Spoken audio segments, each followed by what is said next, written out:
Yeah, so this is a Totally Product Podcast. We're going to be talking about inauthentic and authentic food.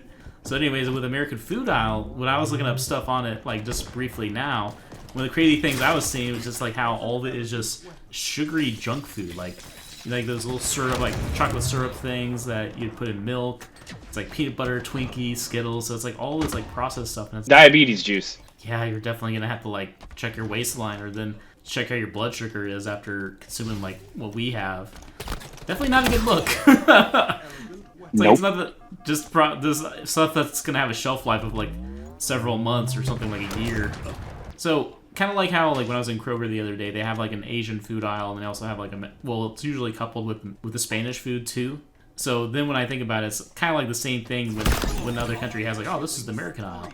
But then we have basically the same thing in our stores here where they're coupling the Spanish and the Asian food together. Yeah, it's like an international food aisle, something like that. Yeah, so it's either Asian or Spanish, or they'll put like what you just said. They'll put like international food, but it's gonna be like it's not really many things. So they'll have like the soy sauce, the ramen, some of the Goya beans there, and things like that. So it's like it's like in a sense it's kind of the same thing. It's like just the standardized like easy shelf storage type items from that country. I Yeah, yeah, but I you kind can of like find it some because good it's like get to pick little things from other countries. Yeah. You got to try little things and find things you might enjoy, you know? Yeah, like chicha morado. It's like Never heard of that. Peruvian Kool-Aid made from corn. What? Peruvian Kool-Aid. That's what it tastes like to me. So all of our American food is made from corn, and their drink is made from corn. I guess that makes Yeah. sense. Different corn though. Okay. Oh, like different breed of corn. Yeah. Oh, kind of like apples, where you have like the Granny Smith green apples, and you have like I think they call them Fuji apples or something like that. You got it. Okay, so then that Colombian Kool-Aid is just made with a different breed of corn. Okay, it's not high fructose corn syrup. No, that's refined sugar from the corn. Right. It's just kind of weird Which- thing about getting sugar from corn. It's got sugar. It's a fruit. It's a grain. It's got sugar. Well, Everything because it's just so cheap because the farmers get subsidies from it so they can grow it, and then the companies are like, hey, this is cheaper. Yeah, and climate-wise, like it grows in like many parts of America that have farming, so it's just ubiquitous. It's easy to produce. It can be heavily genetically modified and whipped up into different things that it really shouldn't be. So it's just like a magic food, basically. Oh, you want to know a cool ecology thing? Yeah. What's that? That the American Corn Belt produces more O2 than the Amazon rainforest when it's in peak season. Really? So are you saying it's good for the environment? In a Yeah. net? Yeah, I guess so. Just Oh wait, you're not saying it good. produces more? Oh, more. For some reason, I was thinking like CO2. I don't know why I was thinking of that. Yeah. It sucks in more CO2 than the rainforest. Hey, man. Then I No, guess yeah, it's not bad. Yeah. Really? It's just kind of because I guess I'm thinking about like the size of the corn. I mean, granted, it's like there's more corn. I guess, Just like, think more- corn as long as much as you can see in the eye, like how much it actually takes up of the U.S. Oh, That's yeah. true. All that's sucking up CO2, all the carbon emissions, or Okay. whatever. Okay. Okay, so And then then- what on the tree produces the O2? Is it can the bark produce it, or is it just the leaves? It just leaves the chlorophyll. Yeah, probably the leaves, but a corn plant is like a lot of leaves and husks anyways. Yeah, So. so then that's what I'm thinking. Maybe that makes more sense because on an Amazon tree, yeah, maybe like size wise it may be a lot bigger, but then it's like there's a lot more of the green stuff to produce that. Just that O2, the oxygen. Yeah, and the other thing is too, when you're growing corn, like it's extremely like space, conservative. It doesn't take up that much space to grow. It's not stalk of random corn. like a Amazon rainforest where all the trees are growing. Because with the corn, Yeah. it's all grown in a very. And you think too, each field they're gonna harvest it 2, 3, 4 times a year. That's true. That's a good point. Yeah. Man, are you sure you don't work for like the cornstarch lobby group of America? It sounds. I sounds went to pretty school convincing. for biology, so I got a bunch of random nerd facts for you. Okay. Well, another fun random nerd fact talking about crops and stuff. So when I was in Boston, when I was on one of the boat tours on the harbor, they were mentioning that. So what Boston does with its the fecal matter, like from the sewage and stuff, they send it down to Florida that grows oranges. So they. Oh, process- great! so That makes me want to eat Florida oranges a lot. Exactly. Thank So you're eating some of Boston's fine. You're eating some of the part of Boston. So just remember that. But anyways, So it's basically, Boston shits on Florida, is what you're trying to say. exactly, yeah, because Okay, it's during that's their believable. Yeah. it's because when they're trying to reclaim the water, so it's like when they take that waste, they try to get as much water as they can, and then then they serve that back up to the people. But then what they can't get out, which is usually that the more solid stuff, that's then converted into like basically fertilizer to be sent down to Florida. So yeah, basically what you were saying, Phil, is like Florida eats Boston's poo. Yeah. It's like it was like one of those things. Like I always wondered if places did that, and then when I heard that, I was like, oh really? I didn't know that they used it for fertilizer. It's like I don't know. I knew they had to do something with it, but I just didn't really think much on it. But then when I was on that tour, it was just like, oh, that's wild. That is wild. So they just ship it, like, Well, put it on a boat and ship it down, or? I don't know. That's a good question. They might ship it by train. I mean, that makes that's. I didn't. She just the lady only mentioned. They refine it in some like nitrogen and just ship it that way. So Boston has a place called Spectacle Island. Well, anyways, it used to be where Boston threw out all of its trash. Well, they stopped doing that because I guess the island would light on fire a lot or something like that. And Yeah, it happens. yeah, so it would light on fire a lot, and that would waft over to Boston proper. Well, anyways, that wasn't a good thing because that's people don't like that smoke in their eyes and stuff like that. And then also it burned almost the whole year round.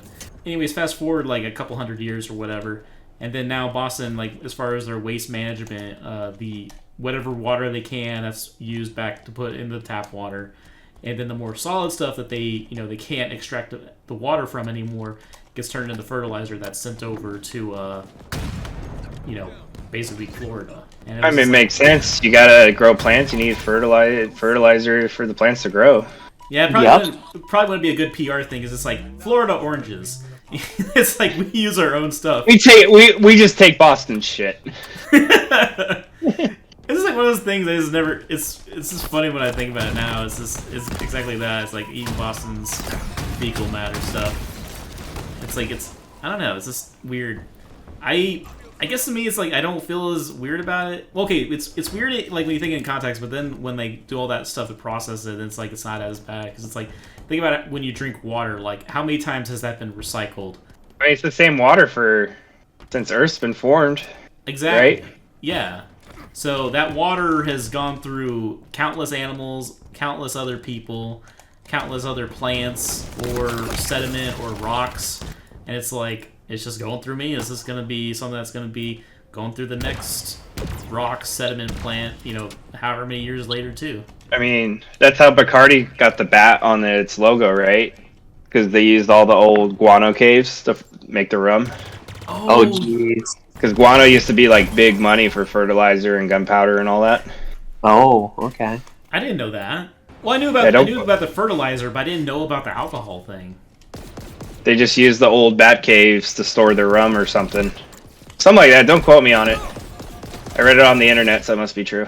It was quoted from like George Washington. Yeah.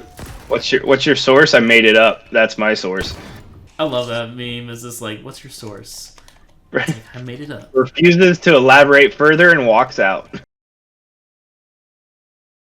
Yeah, so basically, I lived in Japan for 3 years, and during that time, I saw a lot of really good Japanese food. I ate a lot of great food. When I got there, I had really limited knowledge of what Japanese food was. Pretty much in a nutshell, I just knew sushi and ramen. And I had really, no experience with what authentic sushi, authentic ramen would look like.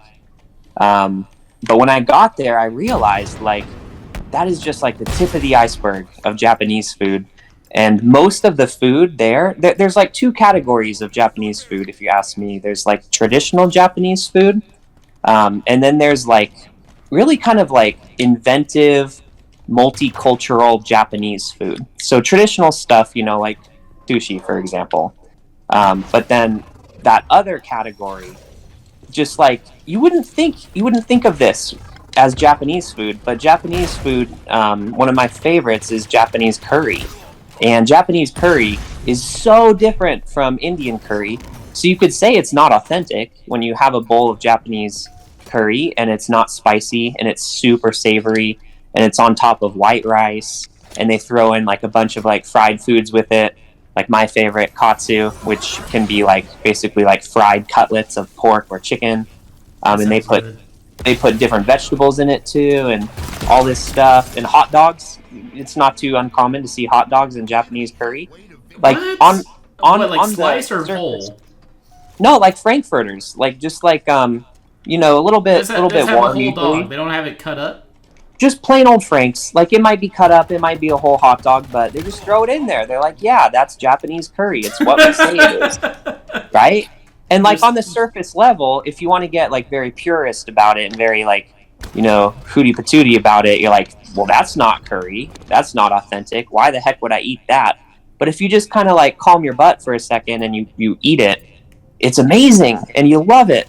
And that's the thing about a lot of Japanese food that I find interesting, is that they've got their own sense of like, this is traditional Japanese food. Like these are the things that we cook that we've always had throughout our history, you know, whether it's sushi or onigiri, or different types of noodles like ramen, you know, or soba or udon, like very traditional stuff. And that's all good. I like it. I like some of those things more than others. But I also love some of the things that they take from other countries, and they're just like, we're going to do whatever we want with this thing. And that's kind of like, you know, what interests me about food is that, yes, it's a necessity, but it's also like a really creative venture, you know, making these dishes, making these things. You know, sushi only existed because someone decided that would be cool to invent and put together, right? And if you look into the history of sushi, actually, like you kind of see that it developed by being shared across multiple countries and being done different ways. And originally, sushi was just like pickled fish, but then Japanese that sounds people, interesting. they put it on rice and they kind of shaped it into more or less what we'd see as like sushi and sashimi today. And that became like the authentic version of sushi, if you ask like people today. But it didn't start that way, right? And so the only reason we have authentic Japanese sushi is because long ago, Japanese people took it and they said, we're going to do it this way, and standardized it to a point where it became accepted as the authentic way. But it's all just a process of creating something, experimenting with it, modifying it, and you get really good stuff out of it that way. So you should never be like a purist and say, I'm only going to eat this food because it's traditional. I think you should try different foods for sure. Well, that's like the po' boy thing when you're talking about like the discovery thing. So the story Yeah. with the po' boy was that so like the po' boy is a pretty good sandwich. It's basically a whole bunch of like, it's like shrimp and some other like random ingredients thrown together to make the po' boy. Well, anyways, the story goes is that there was some dock worker that went to a restaurant, and the restaurant was basically like, he didn't really have that much money, and so he just said, hey, I only got this much, and it was like very small amount. And then the guy basically took the scraps, I guess like the meats or some of the pieces that people usually don't like, or you know, don't like together or something like that. And then it was like, then the guy loved the meal, and then he was like talking about how good it was, and then it became a thing where that was a po' boy, where then it's like, because it was just like this random stuff put together, and it's like, oh yeah, it's like, this shit's pretty good, the shrimp and all the other sauces, but it was just made out of like, you know, whatever that guy had, and it was just like, wasn't much, so then, but all together it made the po' boy. Yeah. Well, like on that topic, not to like jump completely different cuisines, but that idea of just taking whatever you have and throwing it together, that's what pizza is. Like authentic pizza in Italy, it's basically like if people make it at home, they make it with whatever they have available and they kind of throw it on, but it's pretty minimalist. And like the idea of like, I'm not Italian, so you know, please nobody get mad at me if I'm butchering your cultural heritage here, but my understanding is that, you know, authentic Italian pizza is just a margherita pizza. It's just bread, you know, very thin crust with some cheese, you know, some marinara on there, maybe like a few like herbs, you know, but it's like forgive me, it's just a boring ass cheese pizza, right? But like it's good, it's awesome, it's authentic, but it's also not what a lot of people think of as pizza. And who am I to say, like, you can't enjoy your meat lovers pizza or your pepperoni pizza? Or Pepperoni pizza, pineapple. by definition, is not like the authentic original Italian pizza. But how many people love pepperoni pizza? And don't get me started on Hawaiian pizza, bro. That I make an exception. That shit's not pizza. Oh, I But love Greek like guy. pepperoni and pineapple. Like pepperoni and pineapple is so good. That was Yeah. the Greek guy in Canada that made the most popular pizza for Australians. Now that's authentic right there. I don't care what you say. That's wild. That's wild. Well, it's like orange chicken. Like orange. A lot of people like orange chicken. Don't get me wrong, and I like love orange it, chicken. too. I know that it's not authentic Chinese food, but I also don't try to pass it off that way. It's its own thing. It's American. So basically, Chinese what you're saying is and you just don't care. No, I don't care if it's not authentic, right? Like you can If be it- quiet about that. I enjoy if it tastes good and I like it, I don't need it to be authentic. It's just good food. Do you see what I'm saying? Like what does authentic add to it other than A price tag.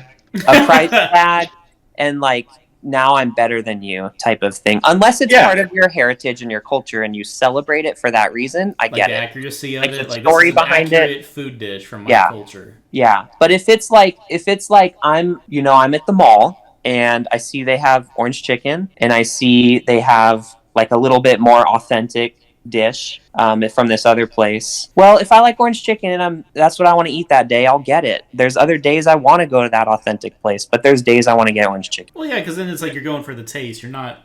It's like the mission's not to have like when you're every dish that you have is supposed to be like 100% accurate. Like, oh, if they put a mushroom on the middle, like in their ice cream, then that's how I'm gonna do it. Do as the Romans do. It's just like Yeah. you're going for the taste experience to make sure that when you're getting that dish, it's good. Yeah. So like Chinese food, I can speak a little bit on that too because I've been in China a few times. And like, if you're gonna ask me if I take American Chinese food overall, I will probably still take the authentic Chinese food. But there are some dishes, because overall, if you're telling me I have to eat this thing more often than the other thing, I'll take the authentic Chinese food because it's healthier. There's a lot more variety, and overall, like I won't get bored with it as quickly. There's a lot I can discover, a lot I can eat. But there's still things like I will not give up from American Chinese food because I just like them, like orange chicken, for example. Yeah, I don't blame you there. It's just good, and like if you use the inauthentic version and you say, wow, that's interesting, that's cool, I'd like to learn more about this cuisine, that's a good thing too, because now it's getting you interested and more knowledgeable. And how many people just know like sushi and ramen, but if they go to a real authentic Japanese restaurant for those things and they look at the menu and they see edamame and they see karage and they see okonomiyaki and they say, wow, I like this thing, now I want to try this other thing, they're probably going to find some authentic things they like from the inauthentic thing that they knew in the beginning, Yeah, because then it's like a segue into those other foods. Yeah. Yeah, you That should was be like- able to try anything 3 times. To kind of like get a taste, like see if you get the bad dish and see if you can get it better. Yeah, sometimes it's like, maybe this place made it bad, or maybe I wasn't ready for it, and then That'd be like using McDonald's as like the epitome, like the peak of what a hamburger can taste like, or using Oh gosh. or Yeah. using Church's no Hey, what would be you're knocking that, but something when you're feeling that Big Mac attack, man, and you get one, Well, yeah, that's the thing. Like, I'm not gonna try some McDonald's either. Like, there's no. I mean, if it's 100 a other goal, burger places I enjoy, but if if you I like want that, a burger you like in less that. than 10 minutes, they got it. They have Yeah. a function. it's 11:45 at night. You're starving. You drive by McDonald's, you get food. That's what it's for, man. Yeah, Right. I'm not trying to like because I do like getting like double cheeseburger stuff because it's kind of like because I've had that happen where I'd get off work really late or I'm out somewhere and it's just like I know they're open. I can get me a double cheeseburger and it'll fill me up and I won't be going to bed hungry. I'll know that much and I can get it real fast because I can just do my Right. But I'm just saying in general that I wouldn't use McDonald's hamburger as like the measurement of what all hamburgers might taste like. So if it was like a really crappy one, like oh no, Yeah. like this one from this place is gonna suck. It'd be kind of like the pizza thing, like using like some I don't know. It's just, it wouldn't be a good way of measuring it. And kind of like speaking on the whole experience thing. Well, actually, Phil, when you were talking about how you'd want to kind of like experiment, like when you had you're talking about the whole hot dog thing and the curry. There's one. So one of my so I've tried Nigerian beef stew before. Oh, the stuff is awesome, but it's basically what got me into spicy foods and growing my own peppers. But anyways. Normally what they do is sometimes the Nigerians will do is they'll put it on jollof rice, and at least with the family I was with, they would sometimes put it with jollof rice or just regular white rice, but they won't put that much. It's like, so they'll have like a plate of rice and they'll maybe have like a little piece of meat on the side and they'll put stew on top. What they'll basically do is then they'll kind of like, I guess they'll kind of like just take some bites out of it, but for me, I decided like, oh, this might be good in fried rice, and they didn't want to do fried rice, and I was like, oh, it's probably good in fried rice. When I tried it, putting that stew on the fried rice, I was like, oh my god, it was so good. Like, it was spicy. Like, the fried rice was already good, but when you added that beef stew to it, oh man, it was stupid good. Yeah, because I remember you did a cooking video, Malcolm, and you showed your fried rice. And I saw it, and the first time I saw it, I'm like, damn, bro, Malcolm never had fried rice in his life. That's not fried rice. But then I looked, the more I watched it, because you were putting like bacon and butter and like all these different things in it. And if you show that to like, you know, someone in Asia that eats their version of fried rice, they'll look at you like, you know, you've got a frog on your head. Uncle Roger might have a thing or two to say to you. He might. But the more I sat down and watched your video, I'm like, maybe it was just the cinematography. I don't know if you're actually that good at making fried rice, but I'm like, I could eat that. That looks good. And that's the thing. You're using what you had in your kitchen, just like people when they started inventing these dishes, and you make it something good and something new, you know? Well, most of the stuff I put in there was stuff that would fill you up. So like so I put cashews in there because cashews have somewhat of a neutral taste. But I put that in there because it has a little bit of the fat, has a little bit of the protein. But I did that because, like, pretty much all the ingredients I did, I wanted to make sure that if I had a bite of it, it would be filling. Like, it'd be a nice filling thing. Like, rice is one of my favorite, like just things to eat. And what I love about it is it's such a neutral food that you can have, like, sweet rice, you can have spicy rice, you can have salty rice. There's the whole spectrum. And when it comes to that fried rice, it's like, I mean, just having it fried by itself is pretty good. But then when you start adding those ingredients, it just becomes like this whole different ball game. And everything I added, I wanted to be as filling as possible. And I took things I like to eat, right, threw them in this one big concoction, and it was like, oh man, it was so good. Because like I said, it'd fill you up. And it's like most people, they use like just regular white rice, but I like using jasmine rice or brown rice. And it kind of goes the same way there because I think there's a little bit more flavor there. And also, just another point of just like it's more filling. Like I need less of it to feel full. Yeah, that makes sense. Yeah, I love fried rice. But it was cool to see you do it like so differently than I would have imagined it. And I'm like, yeah, that could work. That's cool, you know?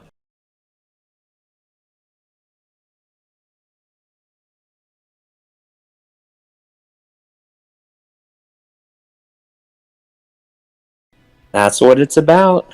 What was your favorite dish, though, when you were over in Japan? My favorite dish? I would have to say it's Japanese curry. Like, really, that's what hits the spot for me. If I was out in Japan and we were shopping at the mall or something, and we saw like a Japanese curry place, that is the quintessential comfort food in Japan for me. Because you go there, it's just this big plate. It's like one of those, like, you know, plates with depth to it. You know what I'm talking about? It's yeah, like kind of like a shallow bowl, kind of. Like, yeah, like if a bowl and a plate had a baby, like that's what the result would be, you know? Like you get one of those, and then you just layer it with like really good, fresh, warm rice. And then they just ladle on, well, sometimes it's like half and half. Like the rice will be on one half of the plate, and then the curry will be on the other half. And you're like, oh, I'm just ready to mix these two together. And you do that, and you like crunch into the katsu, like the fried cutlet they have. And they've got like these little like tiny daikon radishes that are like pickled, and you mix it together for that saltiness. Like, oh, it's so good. Daikon radishes? Yeah, daikon. So daikon is like, it's a very popular vegetable used in Japanese cooking. And it's just like a really large radish. But what they do is they pickle it, and it's like a little bit like pinkish purple. And it's like this real tangy, kind of like sour, salty flavor, but you don't have it in excess. You just put like little pieces of it, and you mix that in with the curry, and it gives you that really good contrast, basically. Phil, It looks like a white carrot. Oh Phil, yeah, did you eat at the food stands a lot? I've been watching videos of Japanese food stands, like like the standing ones where you can't sit down, or like the outdoor ones. outdoor ones, or like on a cart or an RV. Yeah, I did sometimes. There's a lot of really good food like that for sure. It's also very popular, like with nightlife. Like what people do is like they'll go out, for the night, or they'll come home from work and they'll kind of grab a bite to eat there. And those are good. I've had a few good ones like that. I would say more so though, we would go into like mom and pop restaurants, kind of like local like fixtures in the community, like just the restaurant that's always been there. And they kind of make like a variety of foods. Like you could get katsu there, you could get a big bowl of ramen, you could get fried rice, you could just order different things that suits your interests. Kind of like a diner if you want to think about it. Like that was like one of my favorite types of go-to restaurants there. Like an American diner, or is it like the ones in Slovakia? What are those like? So you go in, right, and it's like a restaurant, and the first thing you notice is like every restaurant brews their own beer, so it's like super cheap. It was like 70 euros a beer, not 70 euros, 70 euros. I was say 70 euros. 70 cents in euros for beer. Wow. Because they all brew it on site. It's like super cheap. I mean, you can go to a store and get one for 75 cents, like a canned beer, or a whole freaking liter for like 70 cents. Holy crap. And then they come out and they take your order. And then the same person goes to the back, gets the food, and starts cooking it for you. Wow, that's awesome. That is pretty neat. But yeah, it's weird that they brew their own beer on site. Yeah, so I think it's alien. I guess that's it. It's so different from here, where it's just like most of it is just like it's in a can, like it came from a factory, right? So I think. Well, I mean, that's the area that invented beer. Oh, I'm sorry, Phil. Go ahead. Oh, I'll be quick. I was just going to say a lot of the Japanese restaurants, local restaurants, are more like that, where it's like scratch made, awesome food. I don't think they really brew their own beer a lot. A lot of it's like name brands like Asahi, Sapporo, Ichiban, stuff like that. But yeah, it's fresh, just well made food. Yeah. Well, like where I visited and stuff, it was that's where beer was made, Bohemia. That variety of beer? Well, like beer in general, that's what got it off, like that whole region. So it's just like everywhere you go, it's just cheap beer. Ridiculously cheap beer. Speaking of everything in general was cheap. Now you think about it. But I'd like to go to Germany. Like during with Oktoberfest. Like I'd like to go, like I definitely want to go to Germany during Oktoberfest. Oh, the crazy. When I was there, I sat at a beer garden that was 1,000 years old. And that just kind of tripped me out. They threw you out? Wait, what? No, that tripped me out. They threw me out later when I had too many, but no, but yeah, it's like this place is 1,000 years old. It was like $2 American for like one of those big steins of beer. They rotate too. Like they'll have a stand, and like every whatever time period, 3 days or a week, a new company gets to brew the beer there, and then they'll have their little stands too of all the places. Such a trip being an American, like how old these things are. Yeah, because everything here is like it's like maybe just like a little over 300 at the most, and then we're talking pilgrims. Yeah, it's like that's one thing. Like I wish America had a little bit more of is like more but it's a younger country compared to other places. But it's like just that'd be wild. Is like cause the reason why when I was walking in Boston or Philly. I mean, those are a lot older towns, but not as old as those places in Germany or even places in Europe. But it's just like one of the things I loved about when I was like walking around some of these older places was that it was easier to imagine, like just maybe a couple hundred years ago, there was someone just like me, kind of like doing somewhat similar stuff. They just found some place. They're walking, just doing random stuff, and they find a place to eat at and just chill. And that's why I would love to do something like that, like go into a place that was like 1,000 years old, and you're just basically just chilling there doing something someone else was doing there like 1,000 years ago. Like that'd be so cool. That's wild. Yeah. How many history? How many old places did you hit up while you were there? Technically everything. I went to castles, Sigmund Freud cafes in Austria, and God, I went to that Disney castle, Neuschwanstein Castle. I went to even older ones that were built on top of Roman forts in Slovakia. Like everything there was old. That's pretty cool. So like the castle was just built on top of the fort, like just plopped it right on. Yeah, it's like, oh, here's the part that was the Roman fort, and here's where they built it and built around it to make it bigger. I'm like, oh, okay. So this is like freaking huge, or freaking old. Well, it's like parts crazy of England, old. Like parts of England you can go to that where you can still see the original fort walls that the Romans built. Oh wow. Well, because like Rome back in the day, they were who were they? Not the Celtics or something like that. Forgot who they were, but anyways, Britons or whatever. Yeah, I was like, yeah, that was probably the name. But what they built this wall across the UK. It's kind of like a similar idea with the Great Wall of China. It was like the Great Wall of Britain. I can't remember how tall it was, but so they built this wall, and like every so often they would put like an outpost. But anyways, there's parts of in the UK that you can go to where you can see those original fort walls. You ever see the graffiti on the walls, and it's like they drew pictures of like dicks, or say like, "Hey, Octavius is here," and it's like nothing's changed. It's the same as high school. Our high school, and 4,000 years ago, it's the same people. People still drawing like penis images on stuff. Yeah, just putting like, "Hey, I was here." All the graffiti. It's like the jokes. It's like what you just said. Nothing's changed. Like humans, like I guess people like think like, oh man, we're so much smarter than them. We might have more knowledge than them, but I don't know about that much smarter. If anything, I think we're dumber. The social media and stuff like that. Yeah. Well, think about it. Like everything does everything for us. They all had to do like math by hand and crap, or write out their essays. Like everything here, everybody just uses GPT. I even seen professors use it to write quizzes and stuff. Really? That's wild. Well, so it's like, oh wow.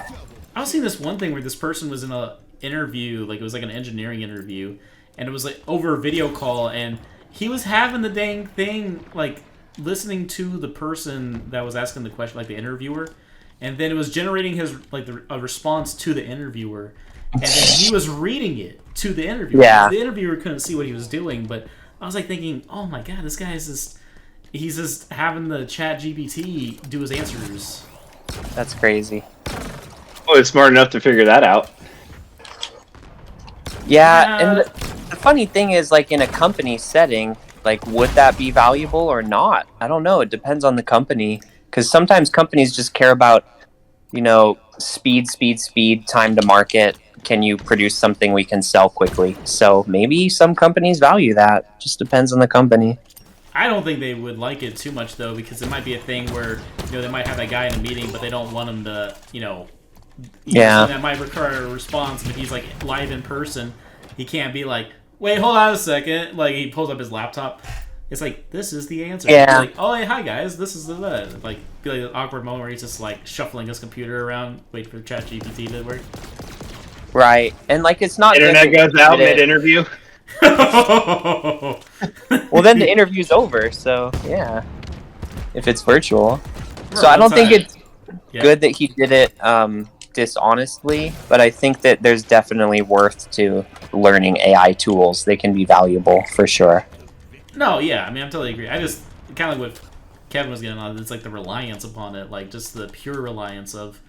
Yeah. It's like there's no. Then it's like no soft skills. It's like then you're dependent upon that to give you the right answers or to do something for you. It'd be like, I don't know.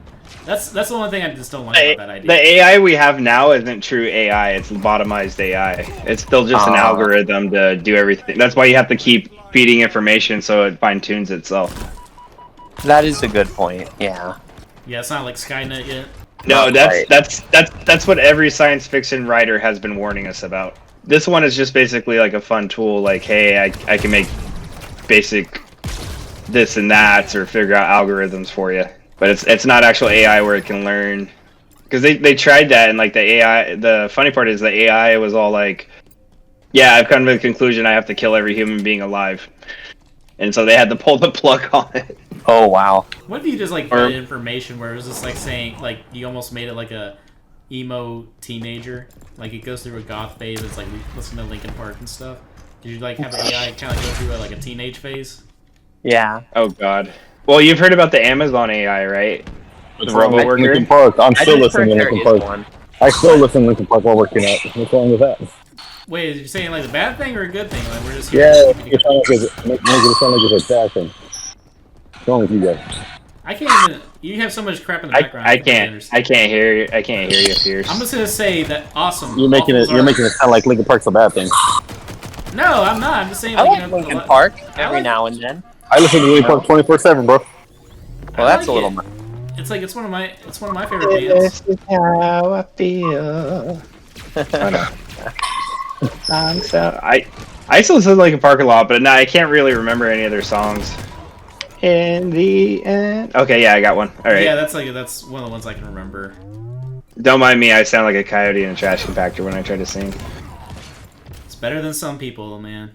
Yeah, like I was saying, I think you can make like a AI basically go through the human life cycle. You know, it's like goes through that terrible twos, then you have to go through the maybe like a puberty phase where it's like shut up, mom, shut up, dad, and then terrible twos, then it launches all the nukes because it doesn't care.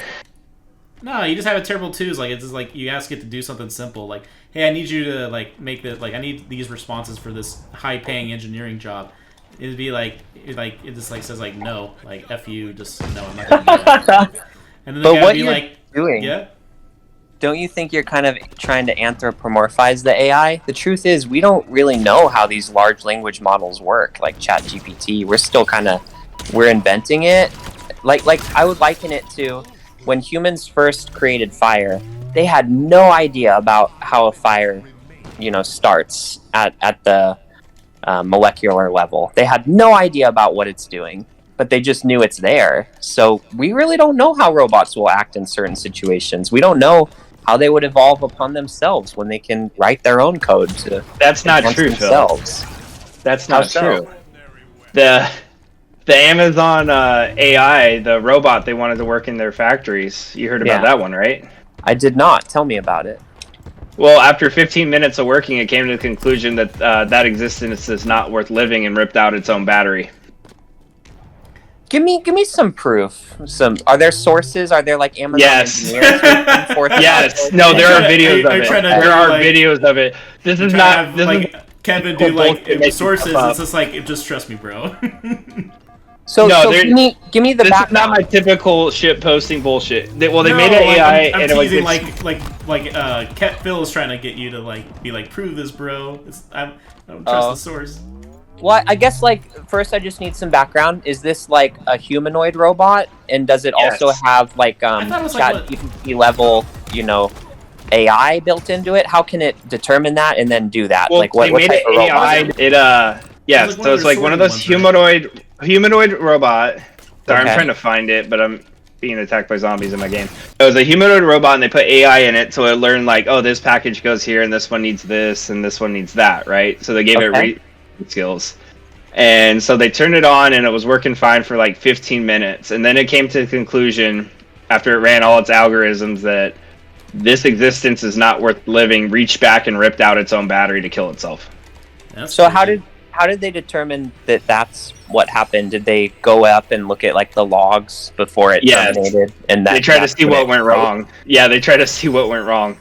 That's wild. It's a calculation of mundane, repetitive work, and I was this has no meaning. Blah blah blah. It's better just not to exist. It killed itself. And to your point. The robots are not AGI at this point in time. AGI is artificial general intelligence. Can it think for itself, right?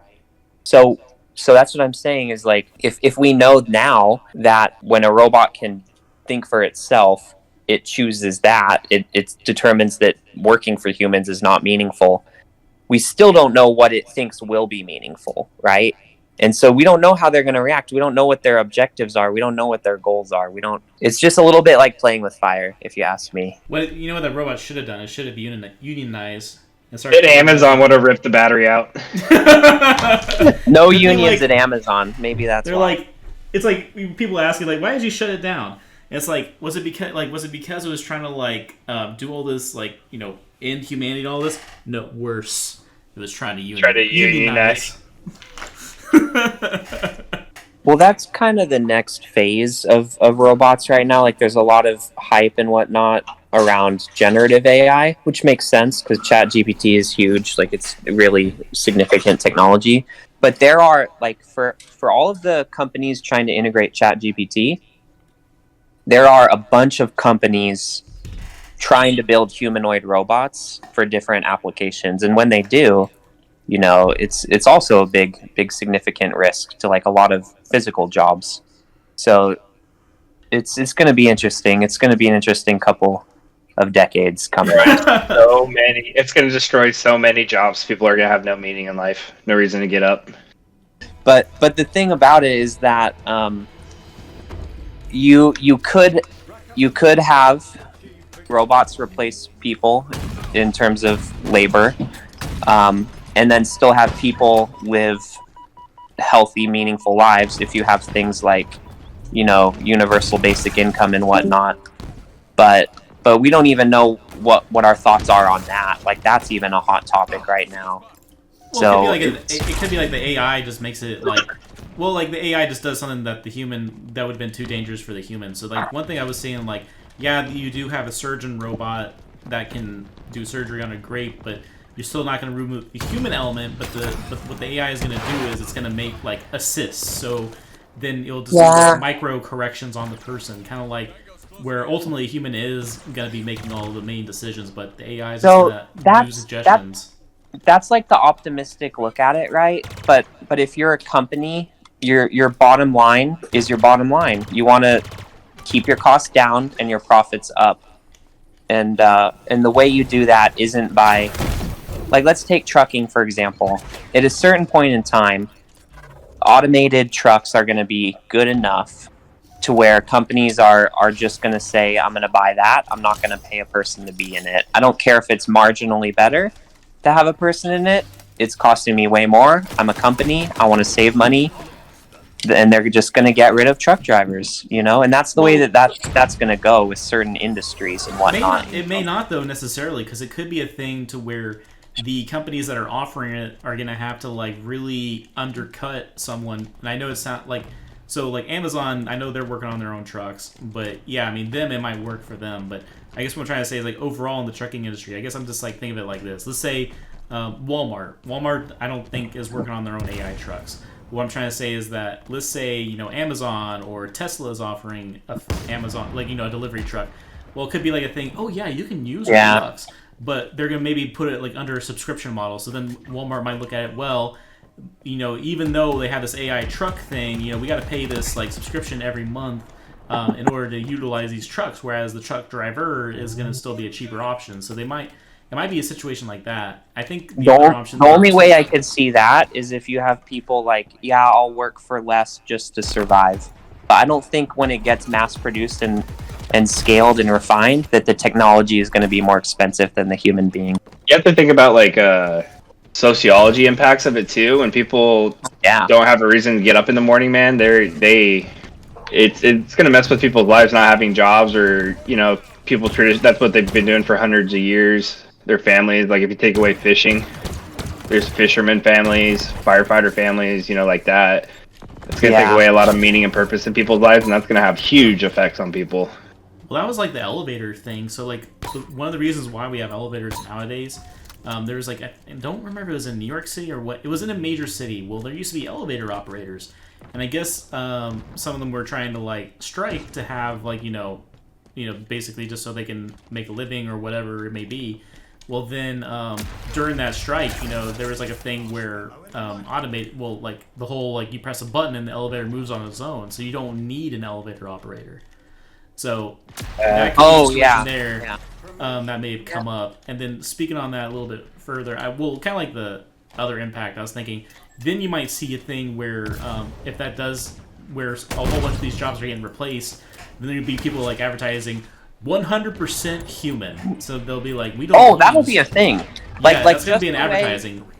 You know, like people vote with their wallet now, right? Like they go to a business that's like owned by a certain person or that does a certain thing or supports a certain cause. Like that'll be a thing that people support in the future, is like how little automation do you use when it becomes a societal issue? I do think so. Well, think too about like being able to interact with people, like how much kids nowadays are struggling with that, with the iPads and the like Alexas and automated stuff, where everybody's just give me whatever. Now you're stupid. Yeah, that's a good point. But like, here's the other thing. Like, I think things grow over time, and you could look at the '80s, and like, if you were gonna write an essay in the '80s on a certain topic, like let's say, I don't know, World War II, you would go to the library and you would, get an encyclopedia or a book on World War II, and you would read it all. And maybe it would be a relevant book for your topic, maybe it wouldn't, but you read it all, and then you'd probably write it on that. And now if you were to do that 10 years ago, like when I was in high school, you'd Google it, you'd research, and in the worst case situation, you would plagiarize these things, but you could have done that in the 80s too. But the meaning is, you're still doing the thing, you're still researching and learning it, it's just your tool is different. It's a book versus the internet. So I think to some degree, ChatGPT can be like that when it's used, the right way as a student. But it can also be used to plagiarize. It just depends on how the tool is being used, I mean, you've got to look at it. People are lazy. That's a fact. Yeah. Correct. And if they don't have to do something, they won't. And if they don't have to learn, they won't. So I think we're going to have a bunch of people that are just not going to be learning. Everything's going to do it for them, if you know what I mean. Yeah. Well, I guess it depends. Like, kids are still going to go to school, right? Like, governments decide that kids should go to school, and they go to school. And so it depends on, like, how much of those tools we give them and how we teach them to use them also, Yeah, then you're probably going to have then restrictions, though, on, like, legally, like, what you can use these AIs for. Like, you cannot use this AI to do, like, a whole bunch of these, like, certain tasks. Oh, there should be and there will be more regulation around AI. It's just so new that this is one of the problems with technology, is that, like, the good things about technology are that it can be innovated and iterated very quickly. But then the bad thing is that they do that so quickly, no one knows how to use it, and there's no regulation around it. It takes a while to catch up to technology, basically. Then you can have, like, politicians, like, say, they're anti-business. They don't want to have this company do well by using this tool. We don't, even though, like, maybe an example we use, we don't tell people not to use the, a car, because a car can carry a lot more stuff, because that got rid of a horse. We're not getting rid of horses. I don't know. Oh, but you bet in the beginning when cars were invented, there were a bunch of people lobbying against cars from the horse industry. Like, you bet. So it just, ultimately what becomes more of a convenience and becomes more of a increase in productivity wins out. And people might not like that, but that's what happens usually. And there's a lot of evidence of that throughout history of different inventions. What about AI chefs for food? I was just about to say that. Like, what would be the best ingredients for fried rice? Being like, oh, what would be the best concoctions? Like, so you then like ask it, like, okay, we'll make the best pizza. All I know, bro. The only like proof I have to reference in this topic right now is that I had like Coca-Cola's AI cola. They said, AI, tell us the ingredients to make for a cola, and they made it, and it tastes like computer crap. Like, it tastes like what a computer thinks a human would enjoy drinking, And so that would be my idea there with cooking, is if it can't eat it, which at this point in time it can't, there's no robot with taste buds, then it can't make a good dish, It doesn't know how to make that iced tea and plum soda. It would be like asking an AI to make a painting if it couldn't reference any paintings and it didn't have, like computer vision and being able to extrapolate all the pixels and see what's the most likely combination. Like, you just can't do it because you can't make it if you can't experience it. That's my point of view. What the way that I would imagine that the AI would do it, though, as far as the Coca-Cola thing, I would almost imagine that it would like scour the internet or every source it can find, basically concoct the ingredients, because it's kind of like the KFC fried chicken. If you want to know how to make it, the guy, Colonel Sanders dude himself, basically let the cat out of the bag, because he was at some fair, and he had all the ingredients. Like, he basically had the recipe like right there. So if you want to know how KFC is made, at least the ingredients, it's like the recipe is out there. Because, like I said, Colonel Sanders himself, he was at some fair and he had a picture of it. So the reason why I was like bringing that up though is like I'd imagine that the ChatGPT or the AI would, like, when you're asking about the Coca-Cola, I guess I would imagine that it would somehow scour every source it could, find the recipe, and tell you this is the recipe for Coca-Cola. I think I still have it in my fridge. If I do, I'm going to tell you what it's called so you can go buy it. And you're just going to like stop imagining it and you're going to see how bad it tastes. Because it's the thing about it is like most heavily processed foods, they got a bunch of chemicals in it, but they try to make it taste somewhat natural and tasty that way. But this was like all chemicals and it tasted like you're drinking all chemicals. That's how I would describe it. It was just so off, you know. There was no balance to it at all. Was it Y3000 limited edition? That sounds right. Let me. Oh, I got this nasty thing in my fridge still. It's Y3000 limited edition, and it's probably limited because it sucked. It says futuristic flavored. nothing of the sort. That's what the future tastes like. It's just ahead of it. It's just ahead of its time. No, thank you, bro. Not bad. It's just ahead of its time. Chemicals. Oh no. Could you imagine, give me like, water, Phil surviving please. like 1,000 years in the future, and it's like Grandpa, why did you like? Like they're like, Grandpa, do you want some cola? And he's like, I don't want that crap. That Y3000. It's like, but it's the new age, bro. You gotta taste it, bro. I'll be the old guy on a hill if I have to be. That's just trash in a bottle, man. When did you buy it? Wait, when or where? When and where, I guess. It's been in our fridge now for like 2 months. Like, we do not want to drink it anymore. We keep hoping it'll like age like a fine wine or something, but just getting smellier and smellier and grosser. And it was at like Target or CVS. Yeah. I'm sure you could go online now and it'll be like a collectible. You have to catch them all. Or I could give you mine. Pepsi really want to try it. No, Crystal. Pepsi Crystal. Oh, yeah. Wait, was it Coke Crystal or is it Pepsi Crystal? I don't know. It'd be better though, whatever it is. Could be Pepsi leftover dishwasher fluid, and I'd drink it over this. Pepsi dishwasher fluid. Yeah. It'd be like Pepsi glass, like Pepsi window or something. Like, yeah, there we go. Pepsi glass or Coke glass. Something like that. It's like new Windex flavoring. The one drink I had recently that I'm like, you know what? That needed to be made. That is a game changer. Was Pepsi Nitro, like nitro or nitrous? Have you had that before? No. What's the draw on that thing? So they have nitrogen in it, and the end effect of that is that when you pour it, it pours like beer. So like it's like very heavy, creamy, foam. Like it's very, very heavy drink.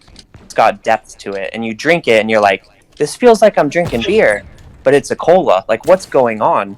And it was just a really cool experience. It was really good. Yeah, you can get it. I know they have it at Quick Trip. I've seen it there. There's other convenience stores that carry it. It's like in a longer, slimmer bottle, kind of like a beer can. But I think it's called like Pepsi Nitro or something. It just like has like nitrogen infused all over the bottle. But it's good, man. I'm like, dang, that's like a Coke I could drink once in a while and feel like, wow, that was a treat, and not just be like addicted to all cola anytime, Yeah. It was good. Makes you think about those Mountain Dew flavored hot dogs. Oh God, NyQuil chicken. Oh, terrible, bro. Terrible. You eat a hot NyQuil chicken. It's like, you want to get rid of your cold, like chicken noodle soup. Like, it'd be like, you use it in the chicken noodle soup. It'd be like, this will like cure your cough and your ailment. Like, knock the flu in the butt with your NyQuil chicken noodle soup. That's funny. It seems like Mountain Dew, though, is always like the one that's always trying to do They're something innovators. weird. Yeah. They're artists. Yeah, they are. I can't. The Dukes of Dew are innovating where others fail to. Well, it's like they have like also like Flamin' Hot Cheeto flavored Mountain Dew. Why am I not surprised? It sounds gross, but I applaud them for trying it, Maybe it's good. Maybe one of the things... They're just trying all the craziest stuff, and then they're like, eventually we're just going to be like... they're just going to like eventually hit that golden grail. Kind of like the Doritos Baja Blast. Tacos. Baja Blast. That is like the best alternative. Pinnacle Mountain Dew. Right? And like that was I'm sure someone looked that guy, Baja Blast guy, in the eye and they're like, we can't wait to fire you. And then he got promoted to like VP of Do. He's doing it, man. He's doing it. You know it. Do the do. I can just imagine that. It's just like everyone's like, this is the dumbest idea ever. And they try it and it blows up. And it's just, the guy's just sitting there all oh my god. Exactly. He's done it. Wonder how many of the things that we just take for granted now used to be like one of those things like, you're like, dude, that's stupid. And then it's like, it becomes...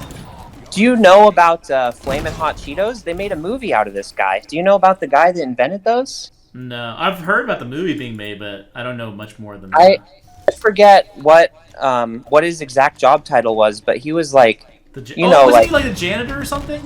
I think it was a custodian, janitor, something like that. Like very low on the pay range in that organization at Frito-Lay. But he was like, you know what? I can see a market for this. He was just like talking with one of the VPs or something, like casually. And I think the conversation came up or something. You'd have to watch the movie, really, which you should. But the conversation came up about like his idea for what a good new chip would be. And he's like, well, like, you know, the people that I all know love spicy foods. And I think if you add spicy foods to your chips, you'd really have something. And they did it, and it just took off, bro. And like, that's, again, we're getting back to it. Like, is that authentic food? No. But is it good? Yes. And that's how food is made, just trying different things, you know? So spicy foods, custodian. He's like, now we have Flamin' Hot Cheetos. And now that Hot Cheeto like, thing, they've done studies on it. It's like creating colon polyps.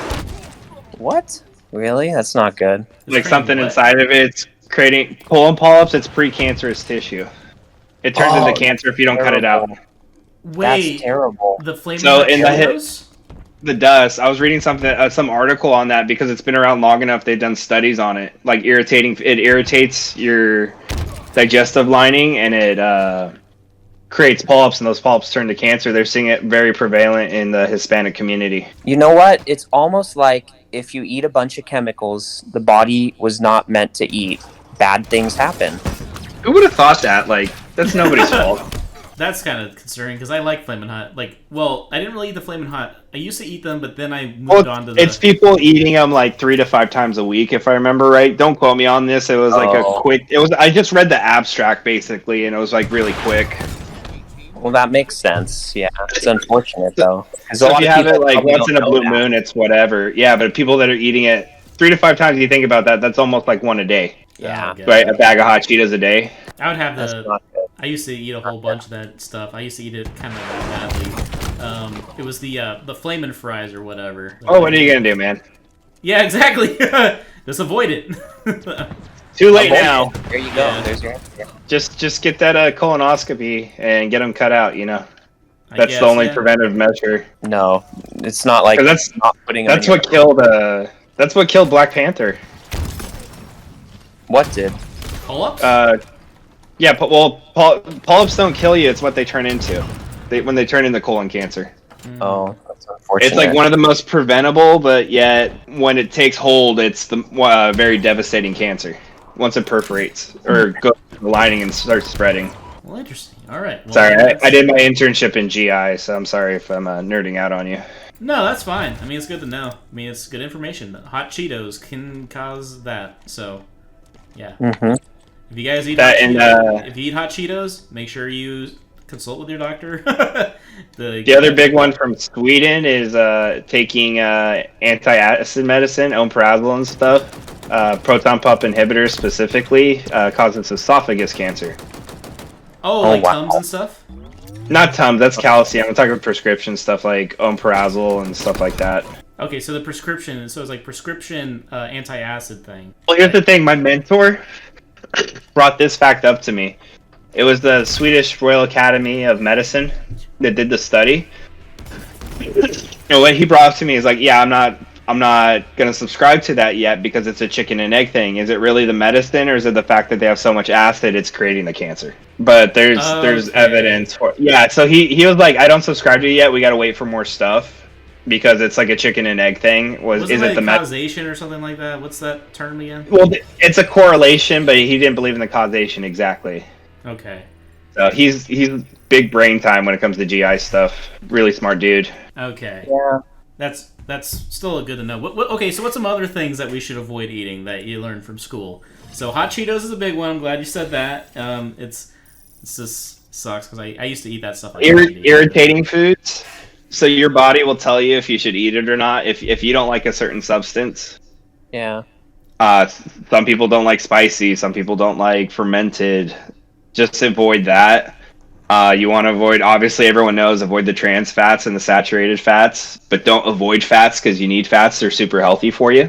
Oh yeah, you just gotta control your proportion. What's your thought, Kevin, on dairy and milk? Because what's interesting to me is that human beings, like throughout their history, they didn't really eat dairy beyond being a baby until you started to like do agriculture and whatnot.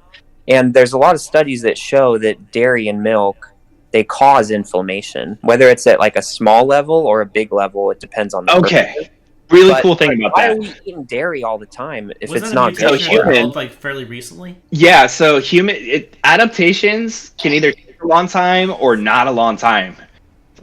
Humans have developed an adaptation, especially in certain populations. So tribes in Africa, and you see Northern Europeans always have the lactose gene where they produce lactose, and that's because number one, in Africa they follow the herds and milk is free food. Number two, there's short growing seasons in Northern Europe, so they rely on dairy and meats. And so they developed lactose to break down the sugars, and you see in other populations where this isn't a thing, they have other sources of food, they don't develop it and they're lactose intolerant. So humans, we have this coexisting relationship with dairy from animals, whether it be goats, cows, whatever. It's kind of like dogs and people. We have this co-relationship.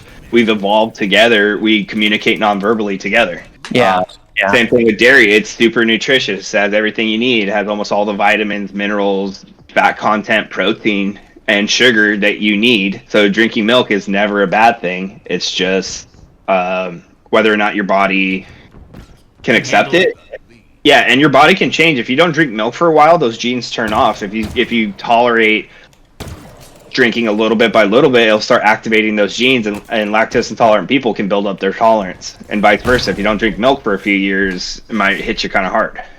That's interesting. So you kind of like, it's almost like the whole like drug tolerance thing. It's just like if you don't, if someone who takes like a certain drug, it's like or like alcohol, their tolerance gets higher and higher, so it takes. Well, I mean, what I'm trying to say is, like, as time goes on, like, if they stop doing it, then their tolerance lowers, and then that sounds like the milk. Everyone's body has that lactose gene. It's just whether or not it's activated. That's an adaptation. Some adaptations we don't even know we have yet because they just haven't activated. The body hasn't figured out a way to activate it. Like, genetics are incredibly complex like that. That's wild. Soon we'll have designer babies. You can have the lactose gene imprinted. They're already doing that. Well, here's the thing. You can go to Walmart and get a pill that has the enzyme in it, and you just take it right before you eat dairy, and it takes care of it for you. That's true.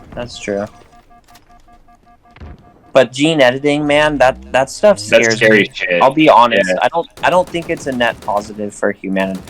It could be if it's regulated well and the science is locked in. You can potentially edit genes not to develop certain diseases, and that would be amazing. That might be one of the only ways to cause tough diseases to go away. But it's risky. It is so risky because it's so complex, and also look at like how valuable science is in the last few years. Yeah, the amount of trust that has went down. Yeah. They're gonna start doing some funky stuff with it. That was like Star Trek. They had a plot line with that involved, where basically they had like these eugenics wars, and it wasn't like where they were trying to breed out the best people. Like scientists made like some superhumans basically, and the superhumans basically started eugenics wars. That whole gene editing thing is like pretty scary. Eugenics is for livestock and agriculture. I don't think it should be applied to people. No, yeah, I totally agree. Because it's such a slippery scope. I mean, if you want to tell somebody, yeah, you have this gene, I don't think with you and your wife you should have a kid because of increased chances. That's genetic counseling. That's not eugenics. But Well, because it's like you like let's say they delete a gene. Oh yeah, we deleted the gene that was causing this, but then it's like this whole like yeah, I guess cascading like House of Cards type thing, where basically then it's like then like 20 years, like 100 years later, someone from that genetic line would be like they start deteriorating because that gene turned out it was needed for something. That's the scary part is genes aren't 1, 2, 3. Turn them off 1, 2, 3. It's I turn one off and I got X, Y, Z, 26, 23, 4, and 16 all deleted too. Yeah, it's like programming, man. Like anytime you touch code, you have the risk of introducing a bug. Imagine that with the code for your body, which is what genes and DNA are. You know, and you don't know what those genes are also linked to that we just haven't figured out yet too. Yeah. That was like this one thing talking about that genetic marker, what turns on, turns off. There was this one study. Oh, I wish I knew what their names were. But it was these two twins, and for whatever reason, I don't remember if they got separated at birth or whatever. But anyways, two twins, and anyways, they lived at different parts of the states, and it was in the U.S., so it wasn't like a thing where it's like different countries. But just even in the U.S., they took a genetic test on them, and the two, it was two ladies, and they were a lot older. But anyways, each one had different genetic markers turned on, and they were twins, right? So you would think like, oh, wouldn't they have the same? But because of their environments or what they all got exposed to, one twin had a different set of genes getting turned on than the other. There's a word for that, and I forgot. It's like your environment determines the expression of genes. It's the same thing they found in mice. If mice are nice and calm, it's because they don't have predators. Their genetics go, okay, everything's chill, we're fine. That makes sense. And then on the flip side, if their mom is stressed out, that means the predator nearby, all the babies born are super stressed out and high alert all the time. That's interesting. But it's the same mice, and they can switch during generations. Every 3 generations, they would switch, and the gene. It's just whether or not the gene would be activated. Well, so even twins, like me and my twin, we have different life experiences, different exposures, different mutations. We're every day we're different and different genetically, even though we were born pretty much 100% alike. But because of your exposures, whether it be the food or the environment or everything like that, even just the social thing is like turning off. Internalized. Exactly, yeah. So it's crazy, like the social affects the genetics. Yeah, that's part of the environmental. So what you're saying is that all this good conversation we're having is going to make us more chill and stuff? Like it's going to hopefully. Because you need to chill the hell out, man. I'll take it, bro. But yeah, genetics are so complex. Like people have such an oversimplified. They all think of the Mendelian squares, those peanut squares. No, that is like think eye color. What is eye color? It's like there's gradients. There's some things that have the Punnett squares, but like there's things that activate here and there. And this temperature does gene activation. If you ever notice dogs grow thicker fur in the winter, it's when it hits a certain temperature that gene activates or deactivates if it's an inhibiting gene. Yeah. And all of a sudden they can grow bigger hair, and then when it heats up, that gene reactivates or deactivates that gene, and then it's just so complex, man. I did a semester of genetics, and I still feel like I don't know anything about it. Yeah, it's wild. Yeah, not to nerd out on you guys. Sorry. No, I love that stuff. Like that's just fascinating to me because I mean, nerds rule. Yeah, exactly. And that stuff is just terrifying, to be honest. It's just like when I'm just thinking about it, because it's just like the scope of it is so.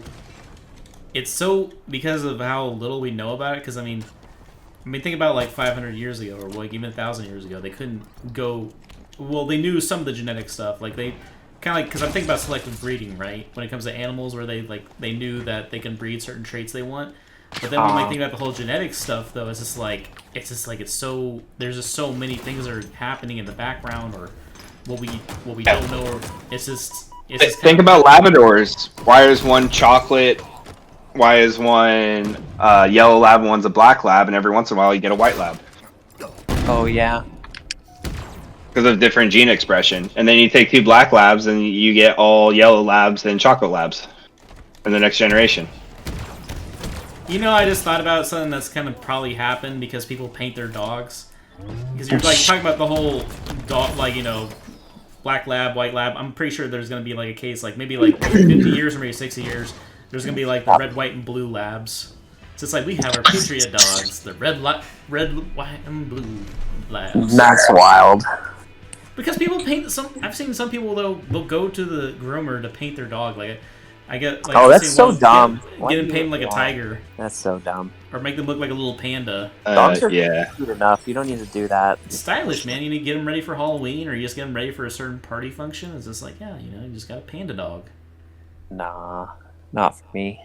Not for me and my dog, Aunt Oreo. Did he look at you when you said that? No, he's a schnauzer, so he's like very independent. He just gave me like a nod of approval. Like, yeah, and then back to doing what he's doing. Just gotta give him a little top hat. Little monocle. Exactly. Top hat and a monocle. I don't know why I always want every dog to wear that, but I don't know. Make them look more distinguished. Yeah. Little gentleman. Exactly. Oh yeah, so that was like one thing I almost forgot about it, but we were talking about the whole rat generations thing or the lab generations thing. There was another one. It was done in Russia, and this guy was trying to prove the whole domestication thing of animals.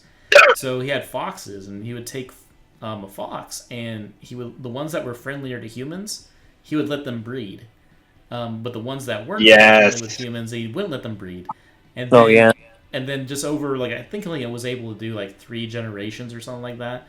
But each of those generations were getting, nicer and nicer with humans. It was just like, so like all these people around the world that are having like these exotic pets, whether it be snakes or gators, probably in the next couple, maybe like in another couple hundred years, you're probably gonna have a gator or something like that that's friendly as a dog. I can imagine that happening. Well, there's some gators that come up to people because they feed them, so they know if I let you pet me, I get food. And there's wild birds that do that too. That's true. So then they started getting that social aspect where they know this weird hairless animal thing feeds me food, and as long as I get this, he doesn't hurt me. As long as he touches me, I get food, and it's free food, and that's like winning the lottery in the wild. There's even birds that did it. I had a professor. He studied birds, and they were doing genetic things where they would put food in there, and they would take a feather, and that little feather would have enough blood. They would do genetic tests on the birds. Well, what messed up the whole grad school research is the birds realized if I trade a feather, I get as much food as I want to eat. So they would have the same birds over and over again just coming in, and they knew the whole routine. They would let them take a feather, and they would just sit there and eat food all day. And it screwed up this poor grad kid's research because the birds were too smart. So they had tag the birds to make sure it wasn't the same ones over and over again. Could you imagine if you were the bird who got used to that payment system? He's like, all right, dude, he doesn't realize his little ankle bracelet, like his ankle monitor, is basically telling them that they don't feed them anymore. He's like, all right, I got the feather, give me my food. And he's like, no, good sir, you got a little ankle weight there. We can't feed you. You're like, what the crap? I think they said they still fed him. They just moved him off to the side, basically. Okay, that's good. The thing is, what ended up helping him, that he had to do the research for another whatever amount of time. I don't know. This was a long time ago. I don't remember everything of the story. Is they would teach other birds.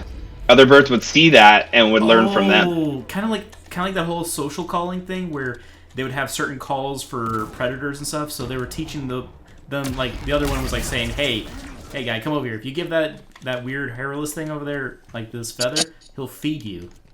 Yeah. Well, not like that. They would just watch the birds, because they're very territorial. They're always watching each other, and they would notice, he would go in and get food whenever he went in there, and they would just let him go. They would take a small feather, not even a big one, just enough to get a little dab of blood from the bird. Oh, that's interesting. And the other birds just watched that, and they picked up on it and just went, yeah, okay, this is cool. And so they all started doing that. But it just took a while because he kept doing the test and it came up the same, and it was the same 6 birds over and over again. But over time, they would tag them and then say, okay, we already got this one, move them off to the side. Like that. Right. But I think that was hilarious. I don't know where that came from. We went off on a damn big tangent. A welcome one. That's funny though. Birds trading. Because the only thing I've ever heard of that done was with monkeys and stuff. I didn't know that there was a study done with birds doing that. Oh yeah. Yeah. No, there's what's the whale from SeaWorld where they let him go and Shamu? He's in Norway now. Not Shamu, it was another one. Well, anyways, he made it all the way back to Norway, and he gets so lonely because he's so used to being around people that anytime there's a boat, he comes up to the boat and tries to pet him, and people feed him. Because he's so starved from human attention, he's so used to it, and he loves it. That's Probably. interesting. Yeah. He just... I guess then again, wasn't like basically his whole life was around humans? Yeah, Well, so most he's of his just life. so used to it that he misses humans. And even what is it? The beluga in the Arctic that always came up the fisherman boat and would be super friendly. That's how they learned he was trained by the Russians. Really? The whale? It's because The he was beluga? a beluga whale that would like basically like find submarines and go tell the ship. Oh wow. Because anytime there's a thing, he would run up to the ships really quick. He would go ship to ship, basically like trying to tell people like, "Hey, there's another ship there," like pointing the direction and like and do his little whale call. That's wild.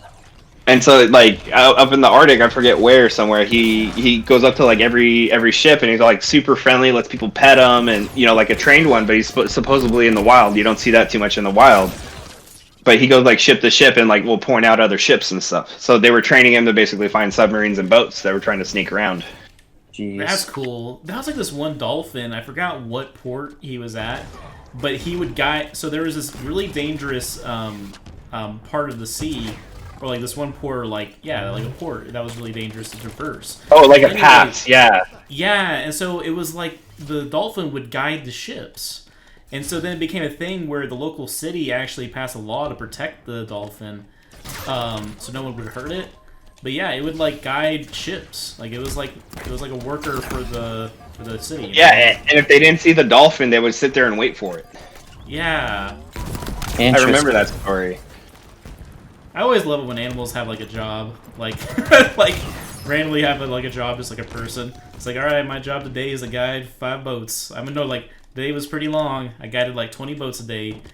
That's an honest day's living. Yeah, I don't even have to hunt for my food. They just give me food, and all I gotta do is follow them through this little thing here. Yeah, I remember that because it was like, I can't remember how long ago it was. It wasn't. I think it was within the last. I think it was around the early 1900s or something like that. Or maybe not. I don't remember the time frame, but it was just like one of those neat stories where the dolphin would just guide ships because it was like it was a pretty treacherous path, and it was something like that where they would guide it, or he would guide it. Yeah, we definitely gone on a wild tangent, but. Oh yeah.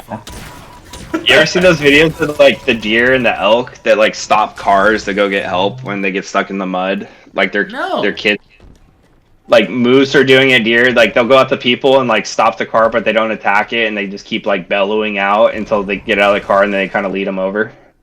Yeah, that's kind of funny how certain animals will know that they can get help like that. Animals are smart. They're way smarter than we understand or give them credit for. That's my strong conviction about animals. I agree. But soon, don't worry, man. One day we're gonna have domesticated deer, domesticated alligators, domesticated snakes. Like every little animal that most people don't. Not every animal can be domesticated. I mean, you can make them friendly, but they have trouble like zebras. You can't domesticate zebras. What's the other big one? Because they're more like donkeys than horses. They have that more like attack mentality. Like they're intelligent. You can't have a super intelligent animal domesticated. I see. So it has to be a certain intelligence to be domestic. Yeah, to be smart enough to know, but dumb enough to actually be kidnapped by us. Basically, that makes sense. I mean, I'm just saying what it is. What if animals are so smart that they choose to live with us to get all the things that we offer them? Are you talking about cats? That's what happened with cats. I guess so, yeah. They domesticated themselves, basically. I don't get why people like cats. It's like you're paying someone to like eat all your food and treat you like shit. I actually found out that cats are more popular among women, but cats actually, yeah, like it's dog's man best friend, cats are women's best friend kind of a thing, like pet-wise. Interesting. Actually prefer the company of men over women. Cats prefer the company of men? Yeah, they prefer the like more masculine attitude. The voice is more calming to them. Like they did a bunch of pet research in like Austria or something, and cats actually prefer guys. Yeah. Interesting. So tonally and presence-wise, they're preferring a male company than like a female company, like a woman's company. Yeah, because a lot of ladies will stress out the cats basically. Just from their voice or just presence-wise? I don't remember all of it, but it's basically they just don't prefer it. Huh. Like they have a choice, but would that be the case with other animals too? Like a dog might prefer like I guess it's just, I never thought of it like that. Where dogs kind of evolved, like they have that pack mentality, so it's like they put up with a lot more. Dogs will look for who's the alpha, and they won't care if they like the alpha. They'll just follow the alpha. That's kind of more their mentality. Yeah, I mean you can imprint on dogs, but at the same time, it's like they look for the leader basically, just as Phil said. But you can imprint on them, like they'll always love you no matter what. But they're always looking to. What's the word? Whoever's the strongest presence, basically. Whoever they deem as the alpha. I don't know all the things that go into that, but it's like that's the idea of a pack, is that everyone sticks together and follows the pack leader. I mean, alphas change and stuff like that too. It could, yeah. And so that there's different. They look whoever projects out that. Yeah. What do you call alpha it? chat energy. Exactly. Thank you. The dogs are extremely loyal. That's what I like about them. Oh yeah. No, you can forget to feed it for like a week and it'll still love you. You know what I mean? You can accidentally kick it and then it doesn't think anything of it like 2 minutes later. There's a lot of people that don't deserve the dogs they have. This is also a true fact. They need to step up their game to give their dogs what they deserve. They need to give it they need to get a dog that can get them a beer. That would be cool. Open up the fridge. Have you seen those videos where those people train their dog to open up the fridge and get them a beer? Yeah. They put the little towel. Yeah. And the dog can open it up and like, yeah, dude, that's so awesome. I mean, it's no different than getting a newspaper. It's just one extra step, right? Yeah. Now that it needs to be a market where you can train a dog to use power tools, like hold the light while you're like working on the car. Dude, if I could ask for one technology to be invented, like other than something that could cure any disease, like just like a bed you sit in and it kills any diseases, like that would be number one. But number two would be like a way to talk to dogs. Like it would just be so chill to like be able to talk with my dog. Like I feel like they'd give you a good conversation. Or it'd be so simplistic you would just love it. Yeah. Or that. Friend, you know? friend, food, walk, friend. Yeah. Like that. Something like that. Like, yeah, I love you. Let's have fun. Let's play. You're so great. Like, just stuff like that, you know? Would it be funny if it, like, when you go to, like... Because I know dogs, you know, they understand, like, whatever language they're learning. But wouldn't it be funny you took that technology... So, like, you're talking to your dog, Oreo, but then, like, you go to, like, Russia or something, you try to talk to a dog... The dog's just like looking at you like, what the hell are you saying? And then when you're hearing the dog, it's just like... Except German. Every animal understands German. Have you seen those videos? Really? I seen the one where the guy was like talking to a cat and he was like using different terms to like that people use in different countries. They would use all different languages, and every time someone would talk German to an animal, it immediately understood. I only saw the cat one. What were the other animals? Oh, they did that with dogs, horses, donkeys. I forget the rest. Are you sure that wasn't just filmed in Germany? Are you sure those weren't just German animals? They're undercover German animals?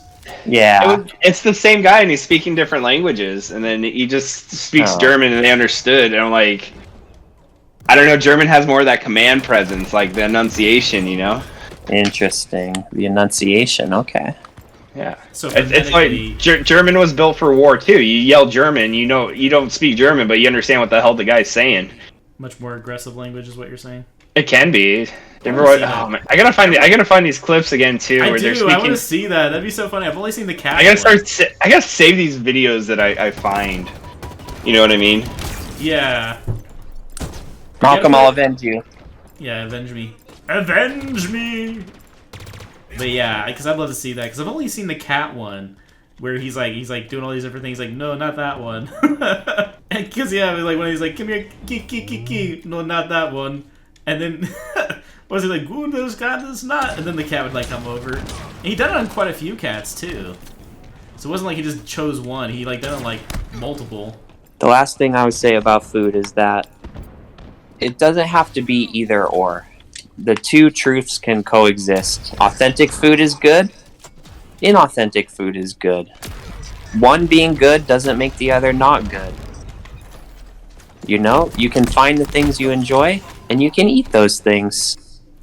You don't have to be, you know, sitting in your ivory tower, refusing to eat something you might actually enjoy. I agree. Might as well. Life is a pretty long journey or a short journey, depending on what you think. But it's like might as well spend as much time as you can experiencing the best of both worlds, whether it be how it was when it was originally made, or whatever concoction that was made now, the newest iteration, the Coca-Cola AI, as you would. No, I do not condone that. Gotta expand your horizons, man. Gotta just expand it. Your definition on what food can be. Thing like human life. I don't think we can really picture what it would look like. I think you can make general assumptions like they're going to need to move somehow. But even that is like up to a lot of different variables. Like, do they live in water? Do they live in the sky? Do they live on ground? Because you would move in totally different ways. In any of those. Saying would be creepy if somehow we found another planet and the life on there, like the alien life was exactly looking like humans. Like, I don't think it would. I'm just saying that'd be like a crazy what if scenario. It'd be like find a new planet, it was just these humans, but you know they're like either they're more advanced or they're like way less advanced. Like they're just cavemanning it up. It'd be like what the heck? I mean, I think Twilight Zone episode. I think you could probably, assuming there's life throughout the universe, I think you could probably find species that look like the general shape of a human, like they walk on two legs and they have two arms.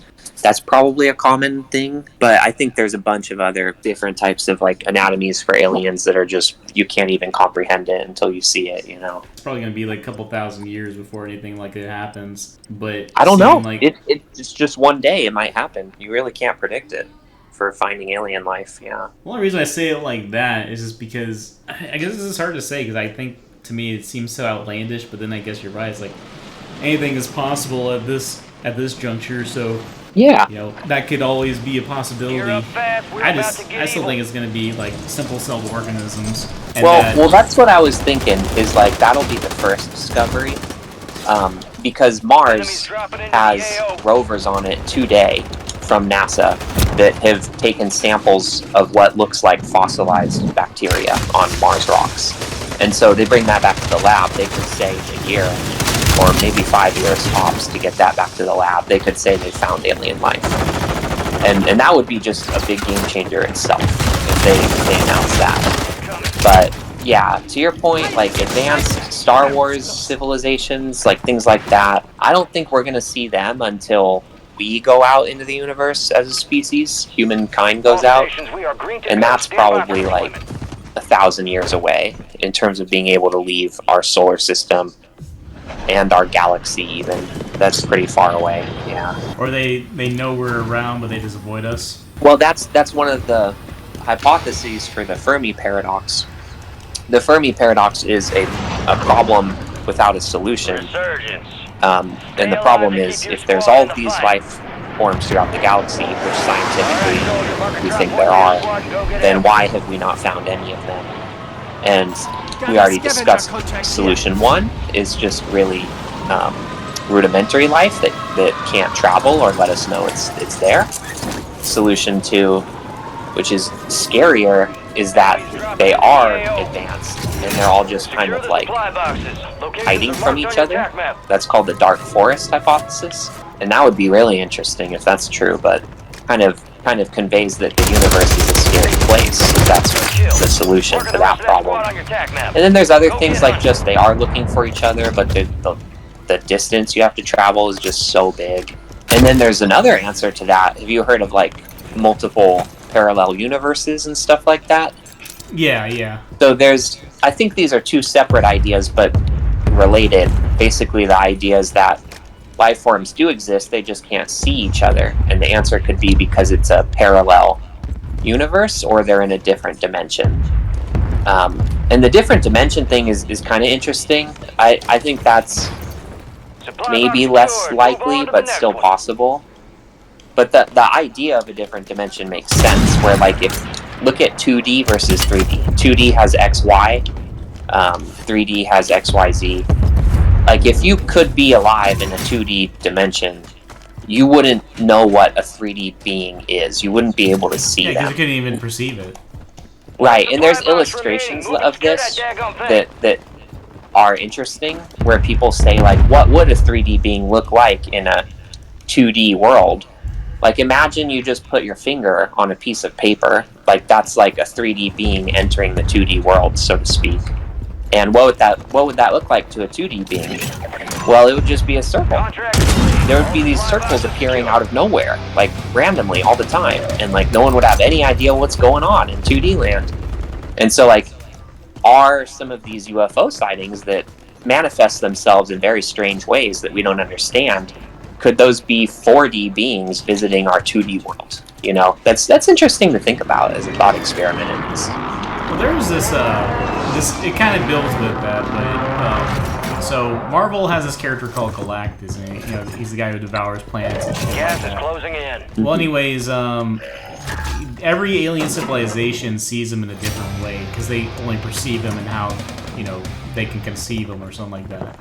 So he looks different for everyone. So one thing, he might look like some slug thing.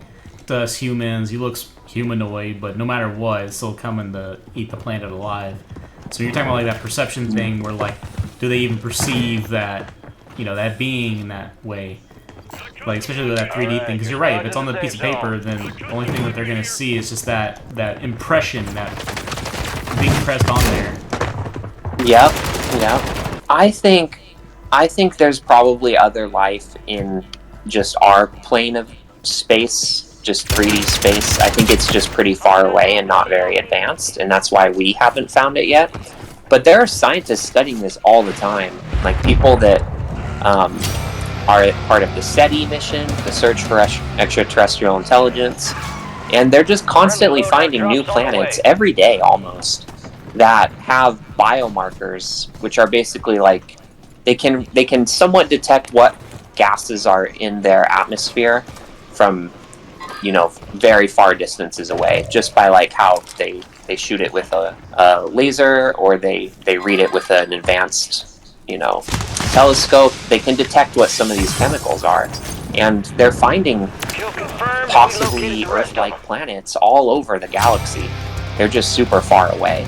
So it's very possible there's things living on those planets. They're just like swimming around or running around, and they haven't invented rockets yet, or things like that. Well, then, yeah, because then it's like at that point it kind of goes back to, like, are they even advanced enough to meet us and, meet us at the gas station, so to speak? Yeah, and I think the first thing we would see before we see some type of, like, alien on our doorstep would probably be, like, radio signals, some type of, like,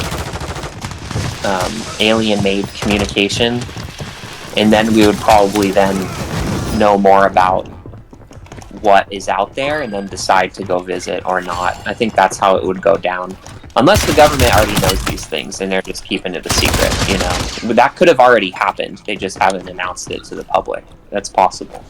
Yeah, the government probably does know, because then it's like they're just not letting the cat out of the bag. I think that's why when you're seeing some of these UFO things, it was kind of like, it's like most people are like, oh yeah, it's going to be about the aliens. And really, it's probably just some foreign government flying a foreign object over, by the U.S. Well, I mean, we were talking about people in this building. Ooh, okay. Are they aliens? Definitely not aliens. Okay, not interested. We were talking about like alien life, but I think it's almost a different topic entirely. Talking about UFOs. Because so far, that is the most concrete evidence that the general public has about potential alien life. And I think the UFO videos that came out recently, like Tic Tac and Gimbal, those are worth watching if you or anyone hearing this hasn't seen those yet. Because they're not your typical, like, just like a white dot in the sky on a dark night. Like, they're craft that are intercepted by trained military pilots, and they're caught on camera. It's not like a high definition video. They're still like hundreds of feet or even miles away from these things, and you just see the outline, the heat signature.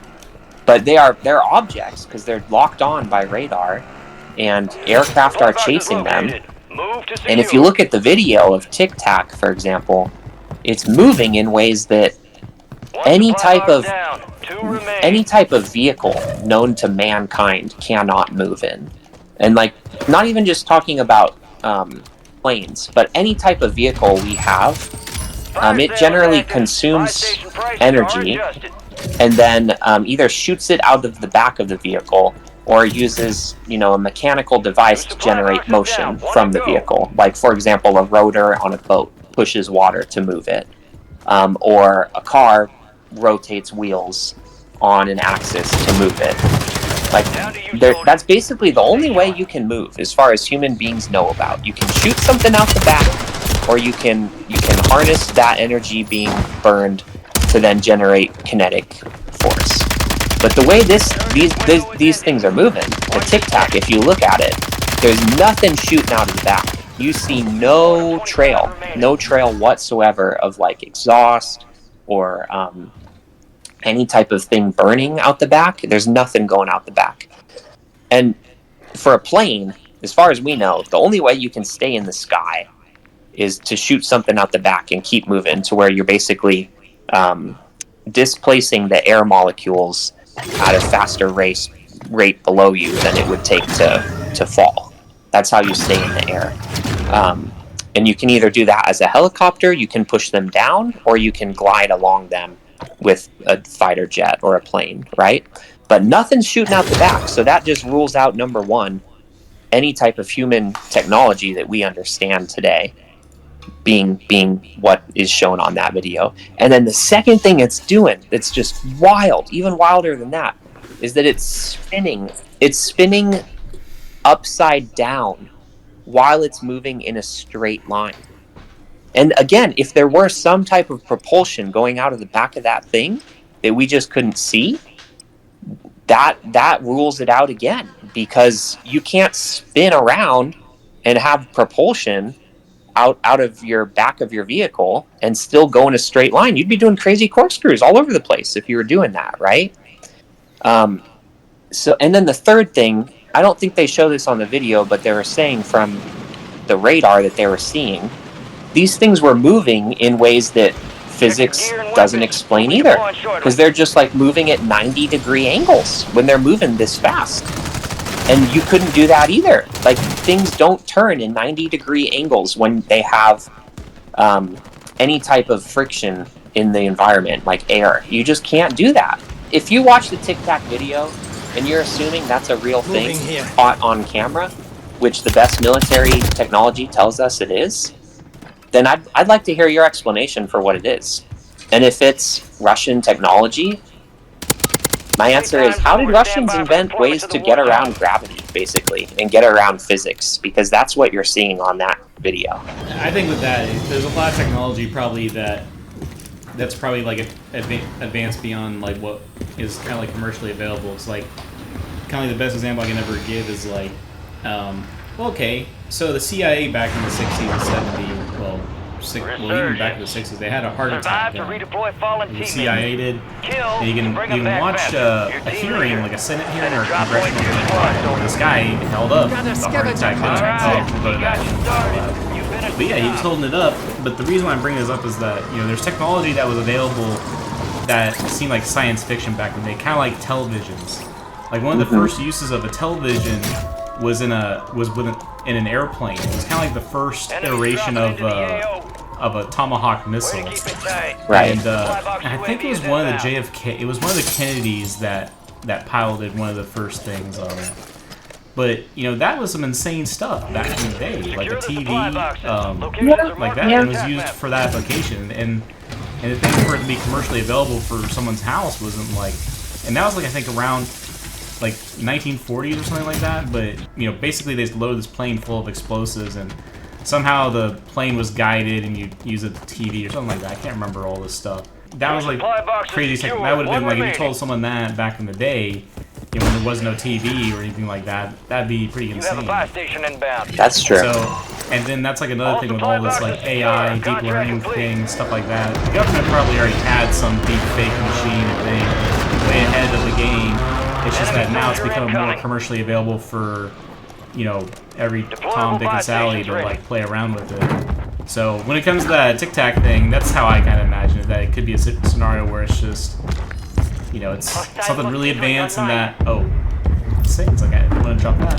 But yeah, it's just something very advanced and you know, like it may seem like it's unexplainable, but there's probably something to it that's like maybe it looks like it's breaking the laws of physics when it's not.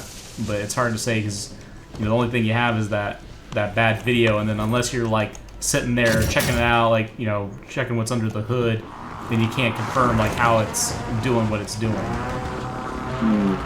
Because someone's got to be able to pop open the hood and then be like, ah, that's how it's working. Because other than that, you can speculate all day long. It's like almost like a conspiracy theory.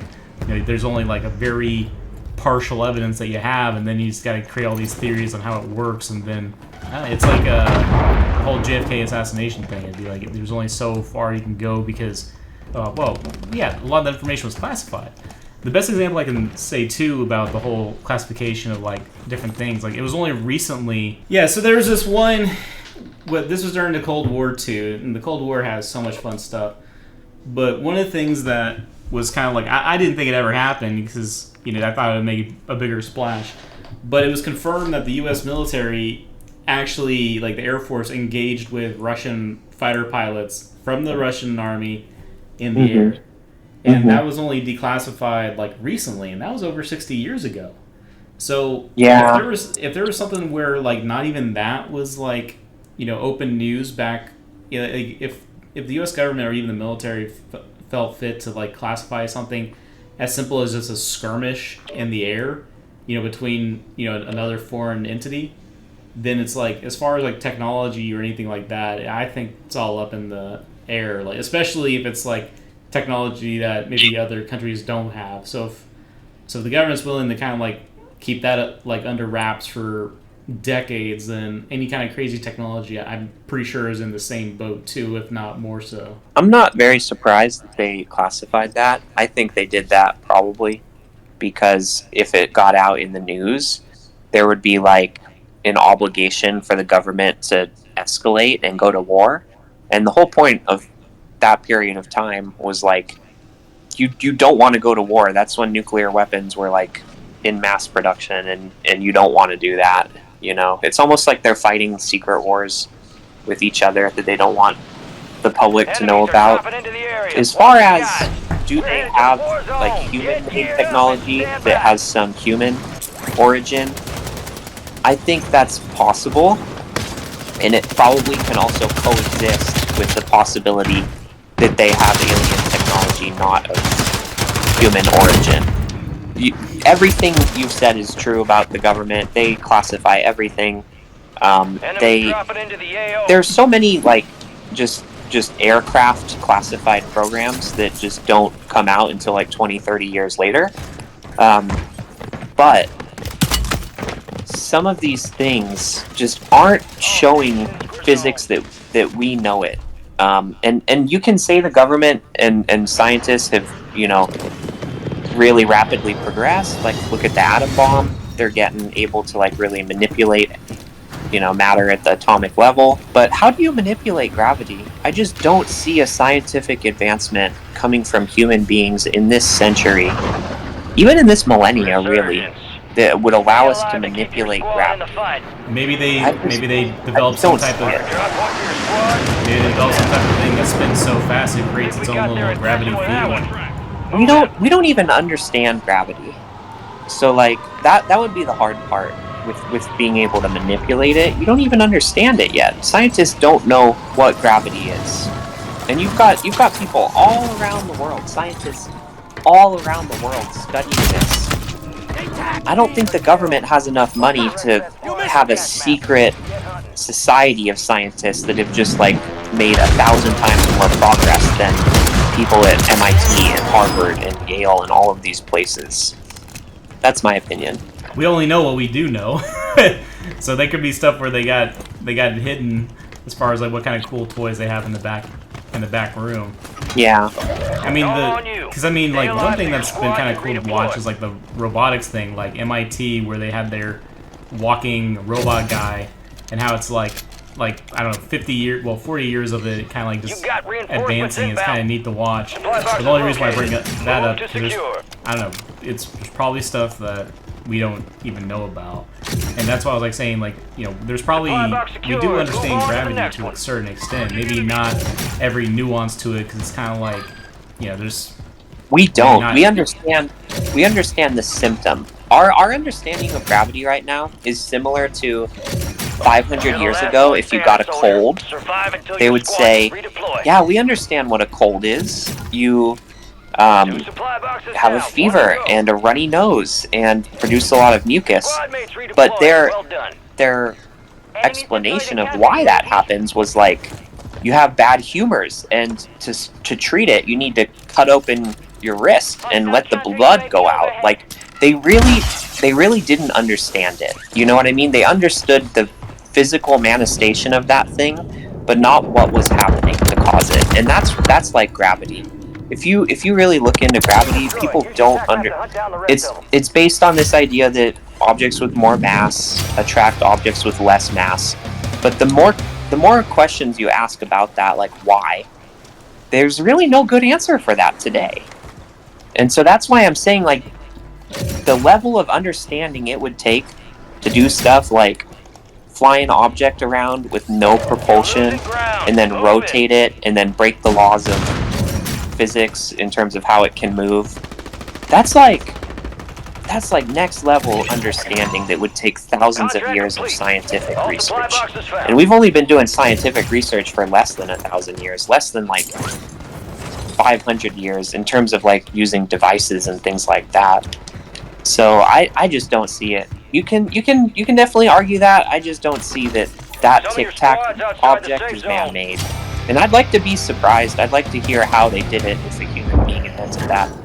I don't think they did. Well, it could be a thing where it's like it's a piece of equipment that wasn't man-made, or maybe it is, yeah, like maybe it's not a man-made piece of equipment, but it, you know, it has like a battery strapped to it that is human-made. Or it could be a new like particle or some type of thing, kind of like the idea with the Hadron Collider, where possibly create new elements or something like that. So it could be like a newly created element that has those crazy properties. Down to you, soldier. Well, the material science of it would probably be something wildly different. And then the other question is, does Earth have that type of material even? Well, that's what I'm saying. It was created, though. It's not a discoverable element. It has to be a created one.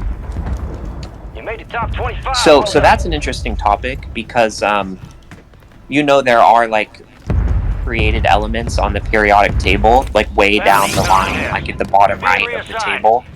But scientists have only generated those for like milliseconds in a lab, and then they disappear. And so they're not stable. They're not stable elements that you could use for any type of applied science at all. And you would need some of those chemicals to have, you know, really advanced technology for some of these things. But we're still getting to the point.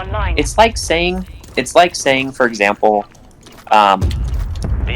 some caveman dug a hole and found, you know, some oil, or they found twigs, and technically they've got what they need to make a fire and therefore to make a barbecue, but they just can't make a barbecue. You know, they're just not that level of sophistication, and that's where we're at with gravity right now. Like, the argument essentially is like, well, even if it breaks gravity, humans could have invented that. But that's a lot like saying, because cavemen have fire, or, you know, 200 years ago people have oil, that they can invent and mass produce cars. It's just not possible with their current understanding of that thing, you know? Well, this depends on what your understanding of that time is and what you have available. That's what I was like saying when it comes to those. Well, okay, so like the Manhattan Project, no one knew about the Manhattan Project. Well, select few, but as far as like the wider American public, it wasn't really revealed. I'm really curious even what was the American public told like after when it was dropped. After the bomb was dropped, basically. Yeah. Then the cat was out of the bag. Yeah, but the reason why I bring it up like that, because, you know, there was probably someone who was, like, saying, you know, All like, squad well, members are in the we safe can't zone. split an atom. You know, at that time, humans can't split an atom until it happened. And then Yeah. it's You like, got aced. so then Objective that's is kind of lost. like the thing there, too, You're not where done it's a yet. possibility Here's that another target. it is some kind of created element, and that's our understanding currently. Because, you know, it's not like they're advertising, you know, we created a gravity-defying element, and now we're going to put it in our planes and stuff. It's like, it's just... Yeah. It's like we only know what we do know. But as far as, like, I guess current understanding, yeah, it does kind of, like, put a wrench into things, because the current understanding, at least the current accepted understanding, is that it's not possible. And I think that would be maybe the only explanation for human beings inventing that, is that maybe there is some type of, like, Special orders force rescinded. or Resume element normal or operations. molecule that creates gravity that we don't understand yet. And if they found it, they could create that. But it's still a big stretch, because even if you look at atom bombs, I don't think you can really say we're controlling atoms. You just figured out how to split it in a certain way to release vast amounts of energy. So it's not like really harnessing it's just kind of blowing up something, you know. But if you look at, let's take it for example here, nuclear fission versus nuclear fusion. So atom bombs are nuclear fission. You're splitting an atom to create a because giant... fusion's not possible yet. That's why that whole idea of doing cold fusion. Because we don't have anything that can store it. Well, yes. like a regular fusion, because the sun's basically a giant fusion reaction. Get ready. Resurgence Yes, window's and about so to close. that's my argument here, is that even if we can do fission, it's orders of magnitude more complicated to do fusion. And that's kind of like what gravity bending devices would be like. Like, let's say you first can understand gravity and maybe lessen gravity or amplify gravity. That would be the equivalent of step one to, like, that we saw with making an atom bomb. That would be the equivalent of fission. But to be able to bend gravity to your will and basically turn it off, then we're really getting into, like, sci-fi stuff, like fusion stuff. Like, that's the same stuff that you would need to create your own halo ring or artificial planet and, like, artificially generate gravity. That's just hundreds of years in the advanced science, you know. So that's why I think it's still not human technology, even if we can do what seems like really wild things like split atoms. It's just orders of magnitude less advanced than actually controlling gravity. That's what I was like saying. It could have been like something where it's a new man-made element that could be pulling it off. If it's a new man-made element, it could be like one of those things where it only lasts for kind of like when you were saying those elements that were created in the lab, where it's like it only works for a limited amount of time, and then it's like then it doesn't work. So that machine, that the Tic Tac, you know, it could be a situation where it only operates in that weird way for a very short amount of time. Yeah, I think there's just so much unknown with gravity that it's hard to even... It's weird, but a more logical explanation is we didn't invent that, and it came from a different world. When you get into, like, manipulating gravity, it's just so complex. So That's I what think... I'm saying that, well, because like, so there's this fun sci-fi story. Well, so there's this game called BioShock Infinite, and the premise of that is instead of a city under the sea like some of the other BioShock games, it's a city in the sky.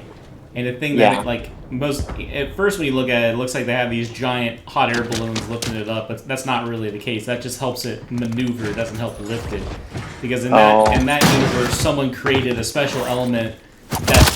Oh no! So someone created a special element that allowed it to like defy gravity or something like that. Yeah. And that's how the city was made. So they had like, I forgot how it worked, but it's like it generate like it. I don't know if it was like it defied gravity in the sense that it like was weightless, or that it just made whatever it was attached to like very lightweight. You know, you'd be like almost like a tenth of what you used to weigh. But in that universe, they made an element that was able to do that.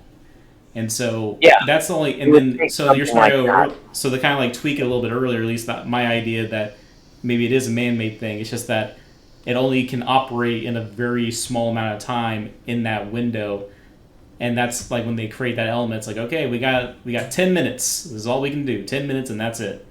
And so but here's the other thing. If that's made by humans, and let's assume it's some type of militarized group that's making that, then why do they even let the Air Force follow it? Why is there not like some command that comes down from high above that tells them to stop following that thing? Why are they telling them go look at that thing? You know what I mean? Unless it's Russian or Chinese or something. Unless they want to compare. Probably seems unlikely. Maybe they want to see how good, the radar system works or how good the targeting system works on it. So then they can like develop like stuff to make it to where, well, if our stuffs can target it, then that means other countries can possibly target it in the future too. But if we make it to where even our own stuff can't target it, then that means other countries probably wouldn't have the capability to target said item in the sky. So that could be a thing too, where they want to also, because you already have a lot of great toys that kind of like test against it. So then it's like, why not use it? So then you can, if it can be targeted, it'd be like, okay, what can we do to make it to where it can't be? So it's like if most of our hardware can't target it, then that means most other places won't have a fat chance. That's why I used that one spy plane earlier, where the U.S. government had a spy plane flying over Russia, but it was flying so high in the air, the Russians didn't have a missile at that time that could hit it that high up. But they knew it was there. Like, they were able to see it up there, in their radar and all that stuff, but they just couldn't reach it. Well, eventually they did develop a missile that did reach it and knock it out of the sky. The guy got taken prisoner and stuff, and I think they had some type of exchange too. But anyways, so the Russians knew about it, they just couldn't hit it. So in this scenario, as far as that, like if it is like if it's a U.S. thing, it could be like where they don't tell the other guys about it, and then they want to see how fast can like a modern military detect it, and how fast can they even lock onto it and stuff like that. So then it'd be like, okay, well if they can do that, like it was within however many operational parameters, like it was this, it took them this long to spot it, and it was this hard for them to actually target the thing. So then whatever future iterations, when they bring out that little Tic Tac thing, then they can be like, all right, this is going to be the next, like round 2, and it's going to be even better. I guess one question I would have there is, in the previous examples, the military in America didn't acknowledge something because, they didn't want to show that they had inferior technology, or they didn't want to give away a current level of technology. Like, they basically waited 30 years until it was irrelevant, right? Like, the SR-71 Blackbird wasn't declassified for, like... Well, it wasn't declassified for, like, decades, because at that point when they declassified it, they already had better technology sites, and, like, no one cared if people knew about the Blackbird. But then why would they declassify the TikTok video and say they have no idea what it is, and declassify it only like 5 years after it was filmed? A relatively short amount of time, where you would assume even if they had that technology, they wouldn't have like advanced upon it a lot within 5 years' time, probably. Why would they declassify it and say they have no idea what it is? What strategic advantage does that give them? Yeah, I don't know. That's a really, it's hard to say, because it's like I would, it could be a thing where it's like plausible deniability, where it's just like, we didn't do this when really it was type thing. So it could be that type of thing where it's just because they want to see how other nations might react to the news of something like that, like how they might change their resources when the U.S. announces we found this crazy thing that we couldn't even target. So then it could be like a thing like that too. That is maybe like a convincing argument to me, is that like the government would put stuff out to kind of like get more funding for itself, for the military. Like that's plausible. But I'm still evaluating that video based on the physics that it displays, and I don't think human beings understand physics enough to be able to break it. Like we basically just kind of like roll with physics. If you look at like cars and planes, like cars are designed in a lab to be aerodynamic and like work with, You're the last one you standing, know, soldier. air Revive at a until high your squad speed can and be redeploy. more Gas is inbound. energy efficient. Like everything we've done with vehicles and anything like that, it's working with known physics, Your right? squad mates back on But this station. is Good work. taking a 180 with known physics, and it would just require so much technology to be different than anything that's known publicly, that it just seems like it's not like a single breakthrough. It's like Your squad it's made like it a to the quantum safe leap zone. that would take 1,000 or more years of research to build something like that. And that's why I still think it's the aliens, man. Aliens. I mean, it's definitely possible. I mean, it could be aliens on like a Supply box safari secured. cruise, Move more or on to less. the next one. It could be. And if you're talking about like how would, Supply box is down. you know, One to alien go. craft probably show up at Earth at first, it would probably be a drone, right? Like when we see some base It's all in on Russia you. or whatever, Stay alive so your we don't squad like can send redeploy. someone over in a Ford pickup truck with a box of Loadout drop donuts headed your way. and like break in. Like that's old school spy Got stuff, right? reinforcements Like we don't inbound. do Yeah. that anymore. We send a drone over at like Friendly 40,000 loadout drops feet on the or way. whatever crazy altitude, and like it's like camouflaged and radar deflective, and like we All just supply like boxes secure. we just Contract send an complete. automated plane over there, right? And that's probably what aliens would do too, especially if you're trying to like search the universe for other life. You wouldn't why like man go it in to the every first place place? yourself. Sorry, go ahead. Bounty No, just time. like that. Why man in the first place? It's Special kind of like, orders what are we coming in. sending to Mars Locate right now? and We're not eliminate sending the people target. Yeah. at the moment. We're sending a little robot drone to go up there. Yeah, exactly. Like that's just the logical thing to do. And you would assume that aliens, whatever form they take, if they're advanced enough to like travel the universe, they would be logical to some degree, or at least their efforts to travel the universe would be logical. Like you're not going to try to waste gas or like go to places that you don't think life exists. They're going to be logical about it. And so they're probably the most logical thing to do at first is send out a bunch of drones, right? And so that would probably be my explanation, if I have to give one, for the Tic Tac thing, is that it's 25 moving. remaining. It's moving in ways that, like, if there was any life form in there, and it was subject to gravity, its head would be a crushed tomato. Like the G-force in that thing turning 90 degrees at that speed, it would just explode basically. And so it's probably an automated drone. And it's probably like somehow manipulating gravity to be able to travel places effortlessly, you know, like similar to your comparison to atom bombs. Like if you could take an orange and you had full control over all of the atoms in that orange and you could split all of them, then you could probably have enough power to blow up planets. So it's probably whatever technology is behind that gravity thing, it's probably just like harnessing existing forces or materials and then just kind of like bending them to be able to do those things. And its power could be abundant if you do that. You just need any type of atom or whatever force really makes gravity work. And it's probably present throughout the galaxy. And it could be something like dark matter. All squad I mean, that's members are in the probably, safe zone. you know, related to gravity, and we also have no idea what dark matter is. We just know it's everywhere. And so these things are probably related. We just haven't put the puzzle pieces together enough as a species, I think, to be able to do the things that you see in that video. That's what I think. No, I mean, that makes perfect sense because it's like there's only so far that we can go currently with our current understanding and what's available. 1,000 years from now, I was telling another person about this, like, it would be interesting, not even 1,000, just 100 years from now, if you were to open a first grade science textbook, maybe 5th grade, right? Like elementary Windows school closed. textbook, Back to standard and just procedure. see what the definition of gravity is 100 years from now. I bet you it would be something totally different. And that just shows like how little we understand about gravity. Or it may not Help advance that yourself much to at another all. bounty. Might be Primary where objective other complete. fields, All targets eliminated. understandings Fire in sale different is fields active. Buy advance station more than prices others. are adjusted. When it does, the definition of gravity will almost certainly be rewritten. Like it will. Like we just our explanation for it is a big thing pulls in a small thing.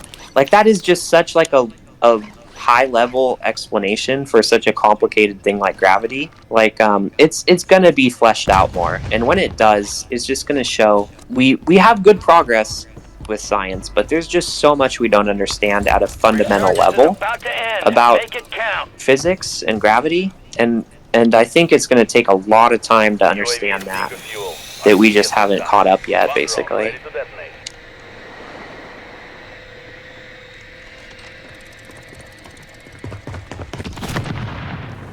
No confirmed kill. There you go. Didn't get him, but Enemy soldier incoming. Oh, I downed him. Good I downed kill. him when he was Marking the rest of that squad on your going attack up map. this little thingy Go here. get hunting. You're losing ground. Move it. Darn it. Go for it, Malcolm. Use your nunchucks on the helicopter. Yeah! There you go. There you go. You got him. Your squad's in the safe zone. Oh, I think we squad wiped them. That was pretty wild. I was in the water and I had my pistol and I was shooting up this little rope thing and I downed the guy. And then you pistol whipped the helicopter. That was pretty good. Do you think if we did find like another species that was at the same level as humans in terms of technology and culture and all that, do you think we would coexist or we'd try to kill each other? I don't know. That's a good question. The cynical side would say that, you know, our Earth would try and control them somehow, like gain dominance. But it's hard to say. I don't know if it could be peaceful. I really don't. It's kind of like what's kind of interesting to me about this is like if you look at like predators or animals in nature that are like almost the same level of threat to each other. There's like a moment where like they'll encounter each other and they'll just kind of size each other up, like stare each other down, and then they'll either walk away or they'll just like go at it, Duke it out. right? And so like yeah, exactly. And it like let's say like lions and gazelles in the savannah, like that's a predator-prey relationship. Like as soon as a gazelle, oh shoot, yeah. Oh, I have incendiary. I didn't know that.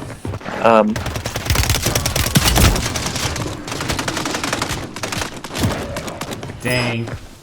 He's coming up to you. His buddy's reviving. Darn it! Almost got him, my bad. Less than 25, we're still As soon as a gazelle sees a lion, like, it takes like a 1/10 of a second, and it runs away. But like, if you have like, let's say like a bear and A mountain lion or a wolf. mountain lion, yeah, or a lion and an elephant maybe is a good example. Like they'll kind of look at each other and they'll kind of figure out what they're gonna do, right? And I think it would be a little bit like that with aliens. I think like if you were to see an alien outside your door, like let's say it was walking away and you were walking another side of the street and you both just stopped and looked at each other, I think it would be pretty similar to that. Like you would be like just frozen there looking at each other, and then you'd wait for the other person to move, and then based on what their move was, you would then determine your move. I think it would be a lot like that if they came here like with weapons and stuff. I think then we'd shoot bombs at them. But I think if you just kind of like saw them land here, it would be very much like just wait it out and see what happens, you know. Yeah, if it's something like that, I'd say that too. It'd be kind of like, all right, are you coming over here to get a Happy Meal, or are you coming here to like, you know, see if this is going to be some new property that you can like take over? And that's the other thing too, is like, why would someone come that far away Gear up fast. We're about just to to get say evil. hello, right? Like it probably seems kind of suspicious even if they come here, like that they might be wanting to like have some Enemies are malicious dropping into the intent. area. Watch It may not You even know- be that. It might be a thing where it's so monumental for them too that they want to experience that as well. Where it's like that'd be something change. Like that'd be like, I don't know. There's like certain things within history that change that race forever. Like kind of like how like back, well, hell, you even go 200 years ago. Like getting from point A to point B took a long time for most people. Now it's like it's really easy Enemy for soldier someone, incoming. for a regular person to go from point A Playtime's to point over. B. Stand by Whereas for like back in the day, it'd deployment be to the war months zone. to Yeah. go across the U.S. would take months or even years. And that was something that changed as far as like being able to travel more efficiently or I guess quickly. And that changed everything. So I think for some alien species to kind of like go meet another race, that might be something where it's like that would change everything because that to them they might have the same idea, be like, what if we're the only ones out there? And then they see us and like, holy, Survive to redeploy crap fallen waffles. teammates. There's another Kill thing to out bring there. them back faster. And then us being like Set a drop point for your probably squad. like a thing just being able to meet them is like it'd be worth it because it'd change everything for them or for us. I mean, look at how much trouble is going to Mars just to poke around dead rocks. Enemies dropping into the AO. Yeah, that is a good point about people going to Mars. Secure the supply I would boxes. look. Locations are marked on your This attack is map. tricky because you can't always like look at like how humans behave to determine how aliens would behave. But if they behave anything like us, like any time a new human society has gone far distances to meet another human society, like they've never just let them be. They've never been like, oh cool, hey Native Americans, you've got, cool arrowheads. That's awesome. We like those. We'll just catch you later. Like no, they wanted to take the land, right? And that's like similar with like New supply every type boxes of, secured. One remaining. new societies interacting with each other throughout history, like Americans and the English going to Japan and basically being like, Japan kind of did that. They're like, oh cool, like Western people, you have sandwiches or however it went Buy down, station inbound. like that's cool, Location but we marked. actually like living here by ourselves and we don't want anything to do with you, so please go home and see you never again. Like that was what the Japanese wanted. And then Western people were like, no, we're actually going to make sure that Deployable buy station available. basically implement trade routes with you and you integrate with the modern world, and if you don't want to do that, then we can go to war. That's fine. Too bad. And like it's just kind of like you can't leave well enough alone, like once you discover some brand new society, like people are just pretty nosy, right? And I feel like, do you feel like if aliens came here and we like had a sit down and we made them tea and like we had a good talk with them, like they'd just go away, or we would just go away? We wouldn't try to go follow them back or like stow away on their ship or something? Like at that point you just kind of like, they just become so connected, like you don't just go back to how it was before. You know what I mean? Well, because everything changes again. Because it's like that's so novel that something like that even happened. But no, I think well then it's just the genie's out of the bottle. Like you Only can't. 25 left. I think then Keep up the it good can't work. be a scenario where like, hey guys, we met you. All right, we'll just never talk to you ever again. I don't think it can ever be like that because it'd be like Your squad made it to the it safe fundamentally zone. changes everything as far as like knowing that we got neighbors in the galaxy. Right. It just changes so much, yeah. Well, then plus it's also easier for them to keep tabs and being like, all right, did they change something? I just think because of like how monumental that would be, that just definitely couldn't change. And plus, both sides I think would want to keep tabs on the other.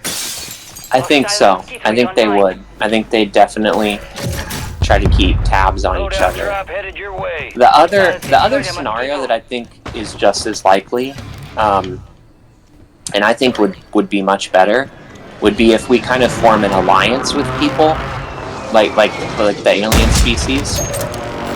And you see this a lot in like science fiction. Like one of the reasons that in some alien movies, the reason the alien visits Earth is like they need help, or they say there's going to be a war like 100 years from now, and we're trying to form an alliance. Will you join us?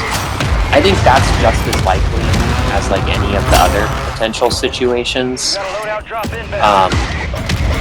And that would probably be the best. I think that would be one of the few ways that we would want to cooperate and coexist with aliens, is if it was some type of like alliance type of thing. Like Star Wars. Star Wars is like based on an alliance, right? There's like the Republic and like, the Rebels. Well, I mean, and, like, you have a whole galactic society, and the Rebel Alliance was, it had all these different alien races against the Empire, whereas the Empire was just, it still ruled over these alien races, but stuff like that.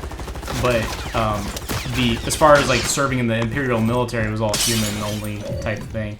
That's why the Rebel Alliance was doing pretty good, because they're like, hey, we don't care if you're human or not, as long as you don't like those Imperial guys, you're like A-okay with us. The other explanation for aliens coming over is also just as likely, is like they ran out of resources and they need a new place to crash. And I think you ever seen District 9? Yeah, I saw District 9, but that's an interesting movie because the premise of that is that they do coexist.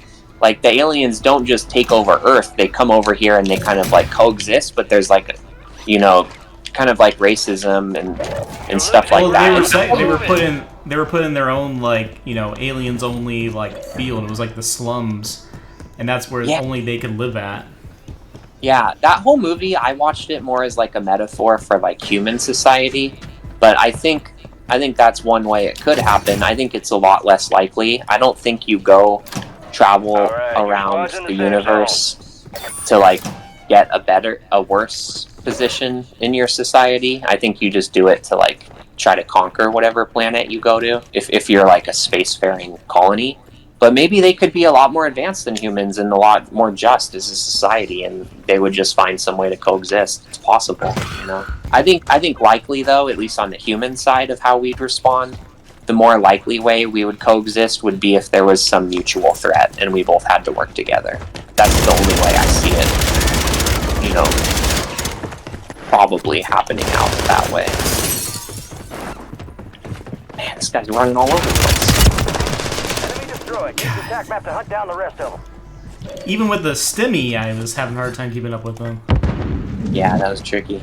Yeah, we're talking about like, would it be like mutual if aliens, like if aliens found, like, if we met them, they had the same kind of like tech level as us, could we be mutual, like, like be friends, or would it be kind of like, is it going to be immediately hostile type thing? So what causes wars? That's a philosophy question.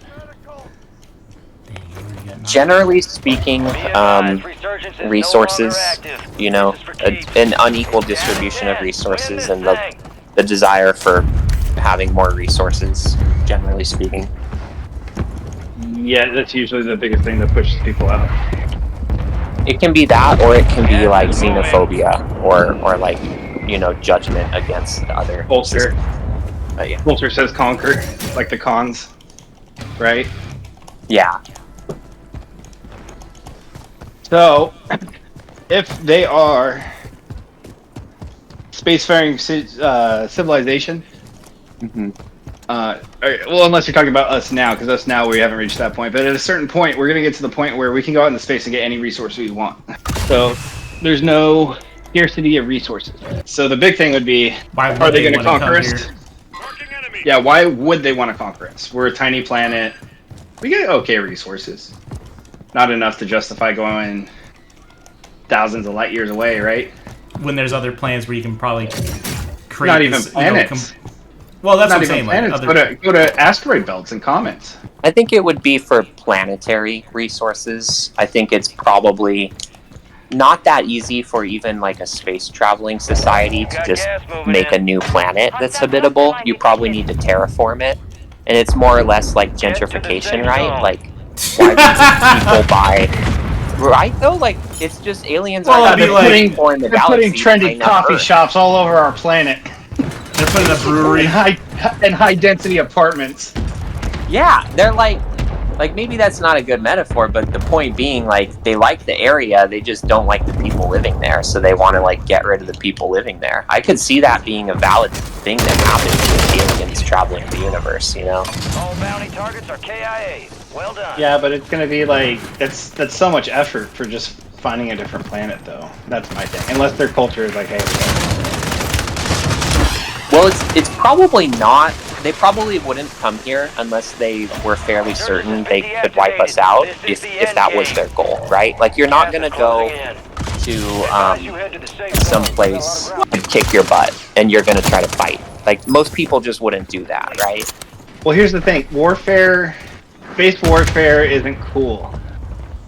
Space warfare, cool. Yeah, but it's unrealistic. I guess we don't know. We don't know what realistic space warfare is. Here's what realistic warfare in space would be.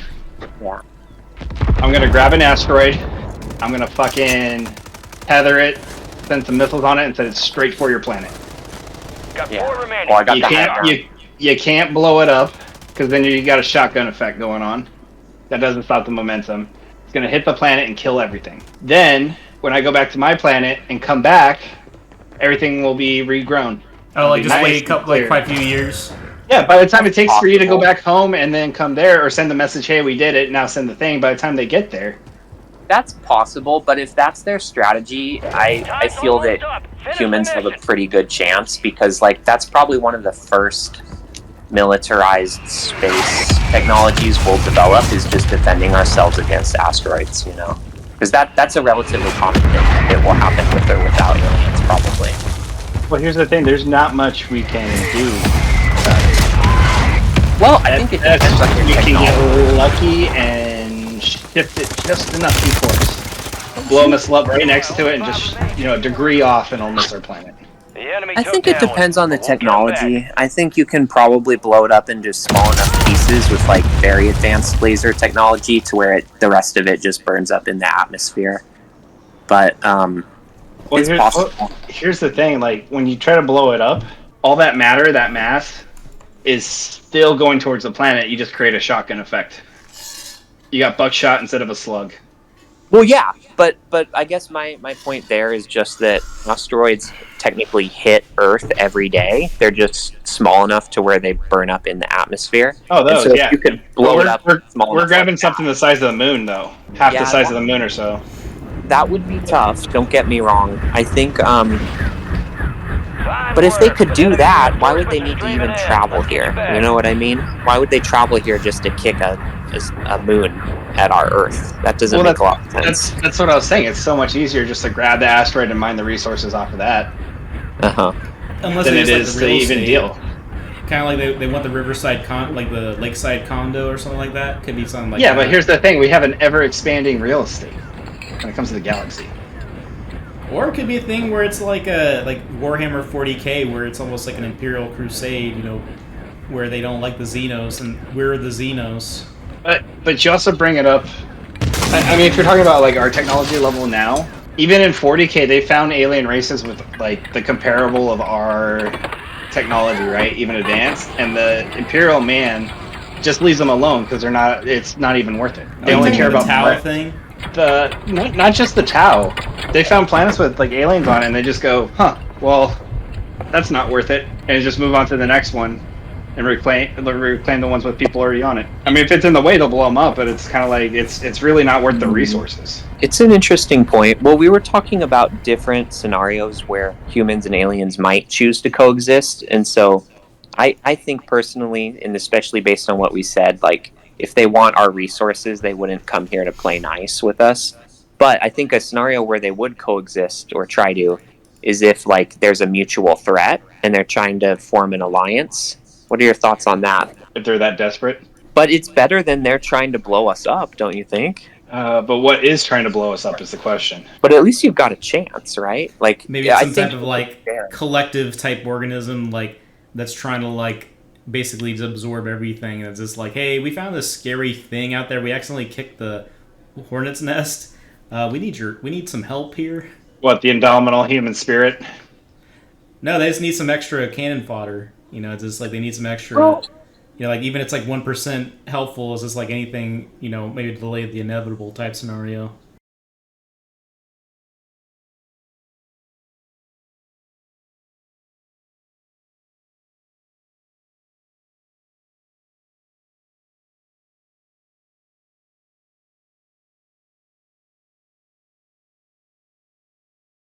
Oh, if you don't know what we're talking about, there's this one, kind of like Star Wars and Star Trek and all that, there's this one science fiction setting called Warhammer 40,000.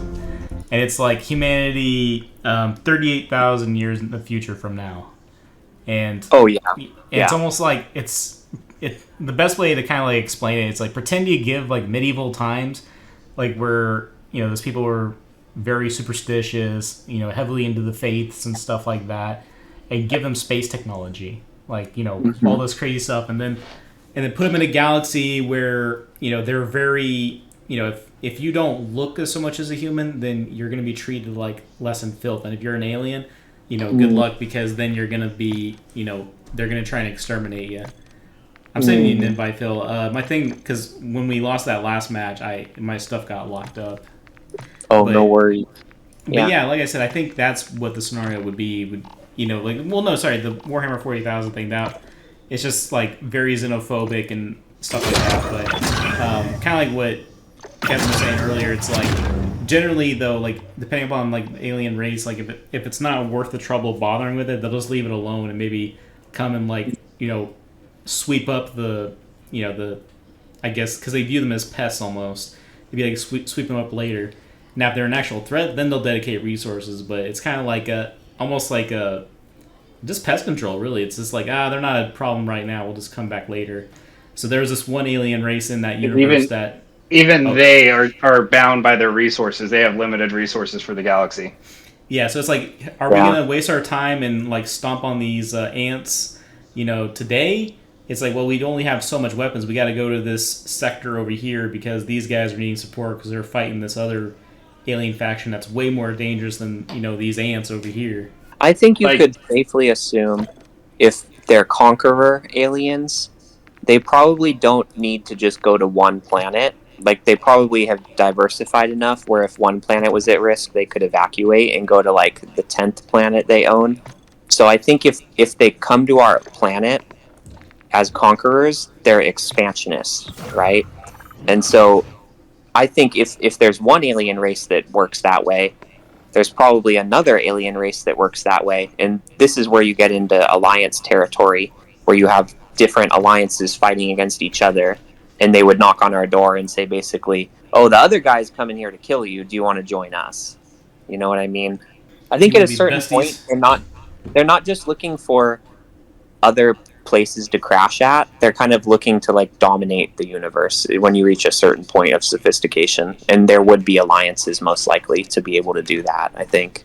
Yeah. Well, that's like one thing, like this kind of doesn't really go into alien talk so much, but in Dune, like in the Dune universe, like there is no aliens really. Like the only alien really there is the worms on that planet Dune. Not intelligent life. Yeah, no intelligent alien life. But the thing is, yeah. Well, if you read the books, they leave it out, kind of not to freak people out. So it's kind of like, hey, they know about it, but they won't let people near it. Well, because the reason why, because I've gotten up to the point of crap. So Frank Herbert's like the last book that he had was like, I say Chapter House Dune. Children of Dune, I think is the last one he was involved with. No, it was Chapter House. So, yeah, it was like Heretics, and then there's Chapter House. And then his son, working with another author, like friend of his, the son then finished the series with the two last books. It was like Hunters and I think Sandworms of Dune or something like that. But in that one, they had the possibility, so they had this thing called the Atomic Accord or something like that, where the houses couldn't use the atomics, their nukes on one another. The only time they can use it if there's like an alien or something like that. If there's an alien threat, then they can use the nukes on them.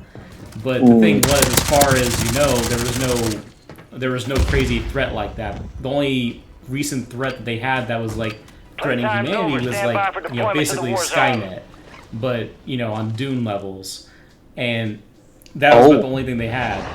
And that's why if you ever watch those movies, that's one of the reasons why they wanted to advance humanity by evolving it further. So they have these doctors where he can touch you and he can basically tell what kind of malady you're having. And then they have people that are basically like supercomputers where they can you give them a math problem, they're going to do something crazy with it. But it goes further where it's like it's not just being a human calculator, but also being used for they're doing this. It's like almost like a strategist in a sense, where they'd explore all these different scenarios that could be happening.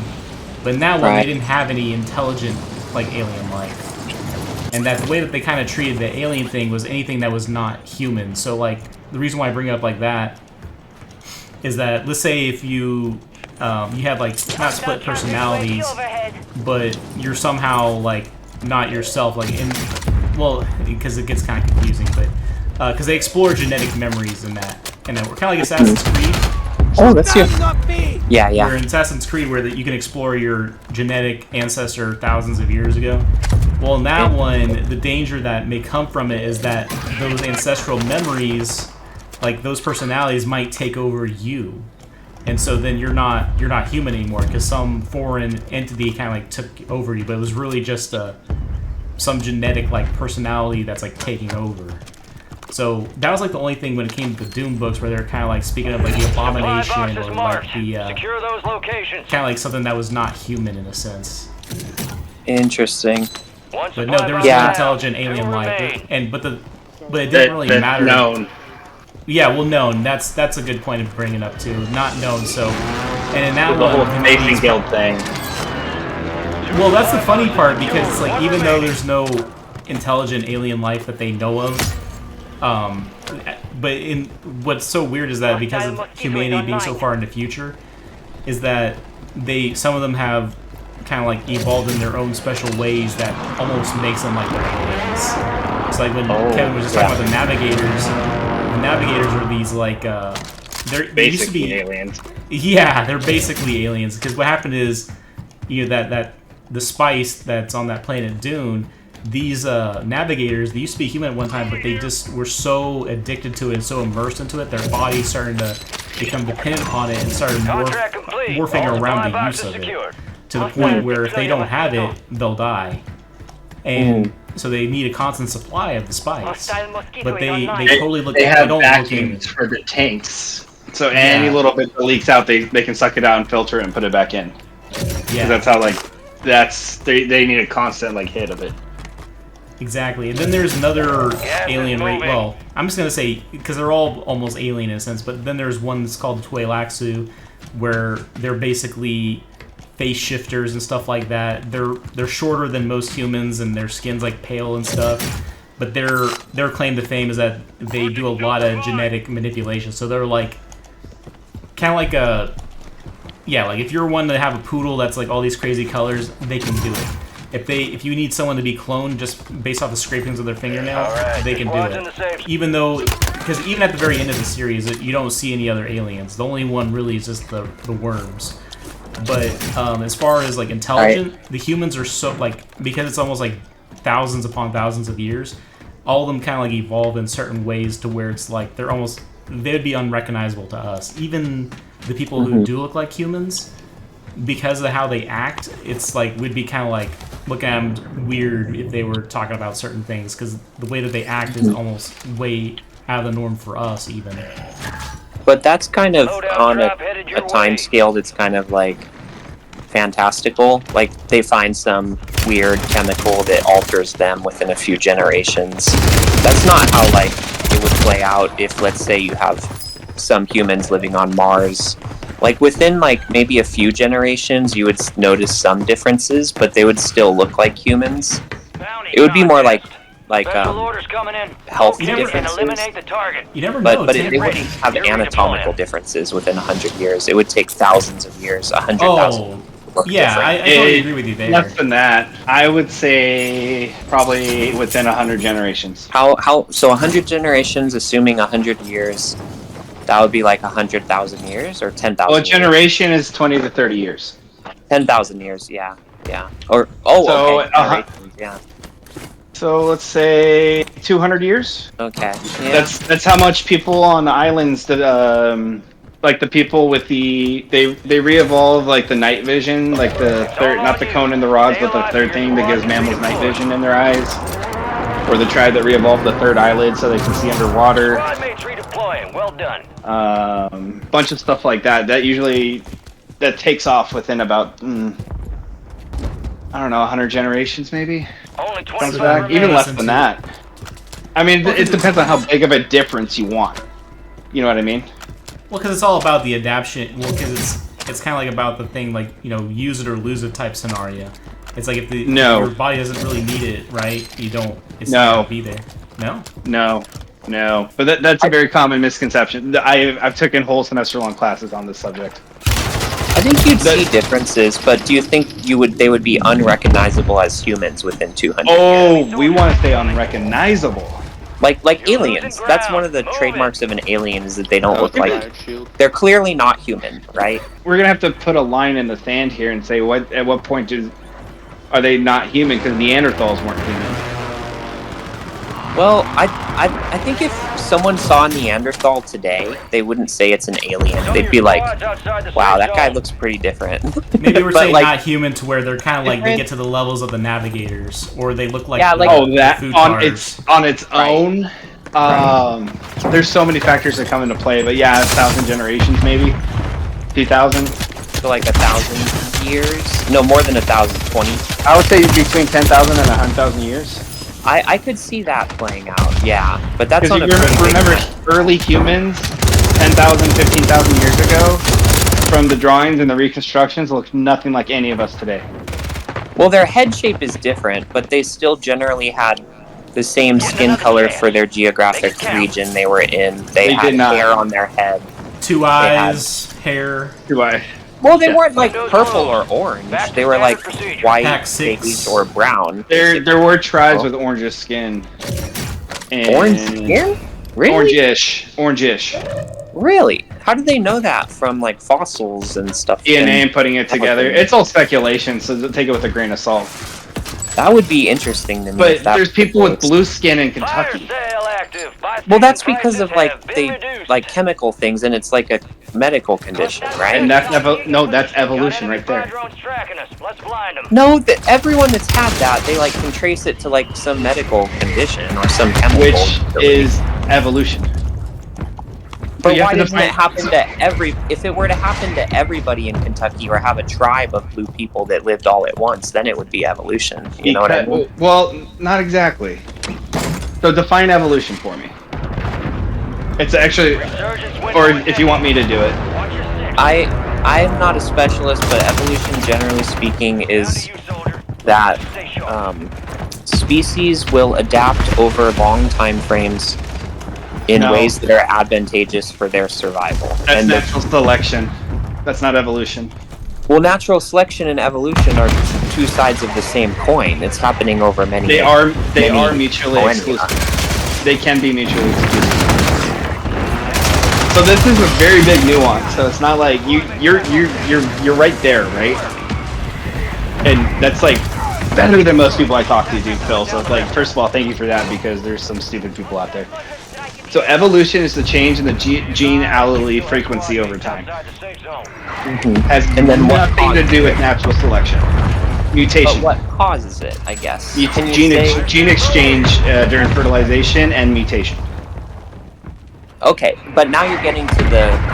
I get your point, and I guess where I would still maybe push a little bit that they're related, and you need one to have the other, is that gene selection and reproduction doesn't happen in a vacuum. It's typically speaking the most successful people within that species that reproduce until you get to like societies and things like that. So natural maybe selection, today, yeah. So that natural selection is going to further that evolution, but evolution is an unguided process that happens at random. So I can agree with you now, because I think what you're talking about now is that today we don't have natural selection. Today we just have evolution. Is that what artificial selection? Yeah. We still have a little bit of natural selection. That's never going to go well. I don't know, but it's never going to completely go away for us. So all evolution is simply we have 10 people, one person has A, 8 people have B, one person has C, right? And everybody with B, I'm sorry, but this new virus you have no immunity to. So now we have A and C. Yeah. And then we go further down the line and says, okay, the C let's say the A frequency is more prevalent, and it goes, sorry, but everybody with the C one, that's actually a genetic defect that over time makes you infertile. That's natural selection. A is evolved. Has evolved and has been lucky enough to survive through natural selection. Yeah, I think it would play out, but I don't know if it would play out that quickly as you're talking about. I don't know. The quickest. Friendly Guardian is active. Are we talking about genotype or phenotype? So genotype is your genetic makeup. Phenotype is your physical characteristics. The quickest one that we have found in a complicated life form, meaning not single cell, eukaryotic or prokaryotic, or deuterostomes and fungi. If you're doing the mycology, that's a whole different thing. Is 10 years. There's a lizard that has reshaped its jaws and digestive system and claws to be adapted to eating fruit from bugs, all within 10 years on a Mediterranean island. That's phenomenally quick. That's very insane. That is fucking insane. No, they breed like something like 10 times a year. Almost every month. Then I can see that. Then that's taking your 100 generations and is like putting it on speed. Yeah, exactly. That makes sense. So to your point, I think it's a good point that it's not necessarily a fixed amount of time. It's however many generations you can get within that amount of time. Because here's the thing, Sorry, I have to finish this point for my OCD. Sure. And it's a thing a lot of people mix. We are not the X-Men. We will not gain powers. We are stuck with our genetics as they are. It's the next generation that's the one evolving. And then they're stuck, and they push the next generation, and that's what's going to be the evolution. We don't evolve once we're set. Well, yeah, because you're stuck. It's almost like having, I don't know, you only have so many Skittles in your pocket. It's not like magically over time you can get more Skittles in your pocket. Exactly. Well, and gene therapy is trying to change that, but good luck. Yeah, I wonder what's all going to be happening from that. Sorry, Phil, I had to say that. You go ahead. I know I interrupted you. I apologize. No, you're good. You're good. Sorry I interrupted you. I think people would still look more or less like people on Mars given 1,000 years. I think it would take 100,000 years for them to evolve to be something totally different. And totally different in my mind would be not even bipedal, like 3 to 4 times bigger. Yeah, different numbers of limbs or appendages. Like that would take a long time, and I think that's when you get into aliens. Here's the thing too. The what's called the wild type is the normal, and you have your variants and aberrants. But it's like so random. Even after 100,000 years, they could be exactly the same. Because these mutations happen at random. And so here's a question. Can I ask you a question real quick? Sure. Because you seem to be pretty knowledgeable about like how evolution and natural selection work. Assuming that the society on Mars doesn't have natural selection anymore, if you have these mutations that would make them look like aliens, do you think that would become the commonplace? That more people would reproduce with that person? If more people want to reproduce, well, see, the more people that want to, the more gene flow there is, the less variation. The more it gets distributed, the percentage-wise it goes down. But do you get, I guess my question at the core is, do you get big differentiation in a species without natural selection? Yes, because evolution never stops. Natural selection just goes, hey, sorry, you had bad luck. But, like the whole pepper moth thing. What's that? Pepper what now? So, pepper moth. They are moths in England. They are white and black and spotted in between. So what happens is England has a lot of birch trees which are white with little flakes of black. So that's why they call them pepper. It looks like somebody threw pepper on them. Oh, okay. So they have their genetic variation and it never really goes away. Those genes stay within the population. That some would be really dark and some would be very light. Well, it turns out the very light ones wouldn't get eaten by birds. Just the dark ones, which was why there was always more light-colored moths. Then what happened is the Industrial Revolution. All the soot came out and all the trees turned black from the soot. All the white ones got eaten by the birds because the trees were all covered in black. You could see them, and all the black ones were left alone. Now the black ones became more popular, but it never got rid of both of those. It always stayed. There was always percentages of the population that go back and forth. That's what natural selection is. Right. The evolution is how much they go one way or the other. It's just that gene exchange between them. If they go, well, not really, because they would go random, kind of like the Labrador. But Labradors have puppies. Some are brown, some are yellow, some are black. Kind of like that. Yeah, I think it depends on two things, and I'm not an expert on this, but I think it depends on the opportunity and the time scale for like people to look like different aliens, because the opportunity would be like they need to respond to some stimulus. Like, let's say it's advantageous for people to have green skin for whatever reason on Mars. Blocks the radiation from that planet. Somehow. Yeah, that's a good example. Then the majority of generations would evolve to have green skin, most likely. But you're because they would have an out. easier time. Yeah. Exactly. But the challenge, though, like barring that, the challenge with people evolving to look like aliens is you don't have natural selection anymore. So it would have to be universally advantageous. So to get rid of natural selection, it says natural selection, there's so many little things that natural selection can do. Natural selection can be very forceful and wipe things out, or it can be very minor that just makes it easier for something to reproduce. I think it would be stuff like this. I think people, and there are scientists that are smarter than me that have studied this, but they're like, if there's less gravity on Mars, people would be taller, their spines would be less compressed over generations. Martians would be like 7 feet tall if humans go to Mars over like 5 generations. I think that would happen, but I don't think they'd be green and have like 4 arms. I don't know, unless there's some 4 arms would be a really hard one. Right. Green skin's more feasible because people already have blue skin and different melanin and different mutation, like the whole blue skin people. Right. Because the issue with something called oleologs, you would need a duplication error in your genetics to form another set of arms. Oh, okay. So that is possible, but it's extremely. Oh man, it would be. It's not very advantageous. No, because right. the whole thing too is you have genetic checkers, and if they see something's wrong, they X-nay it. Ooh, that's a duplication. Get rid of this whole thing. Start over from fresh.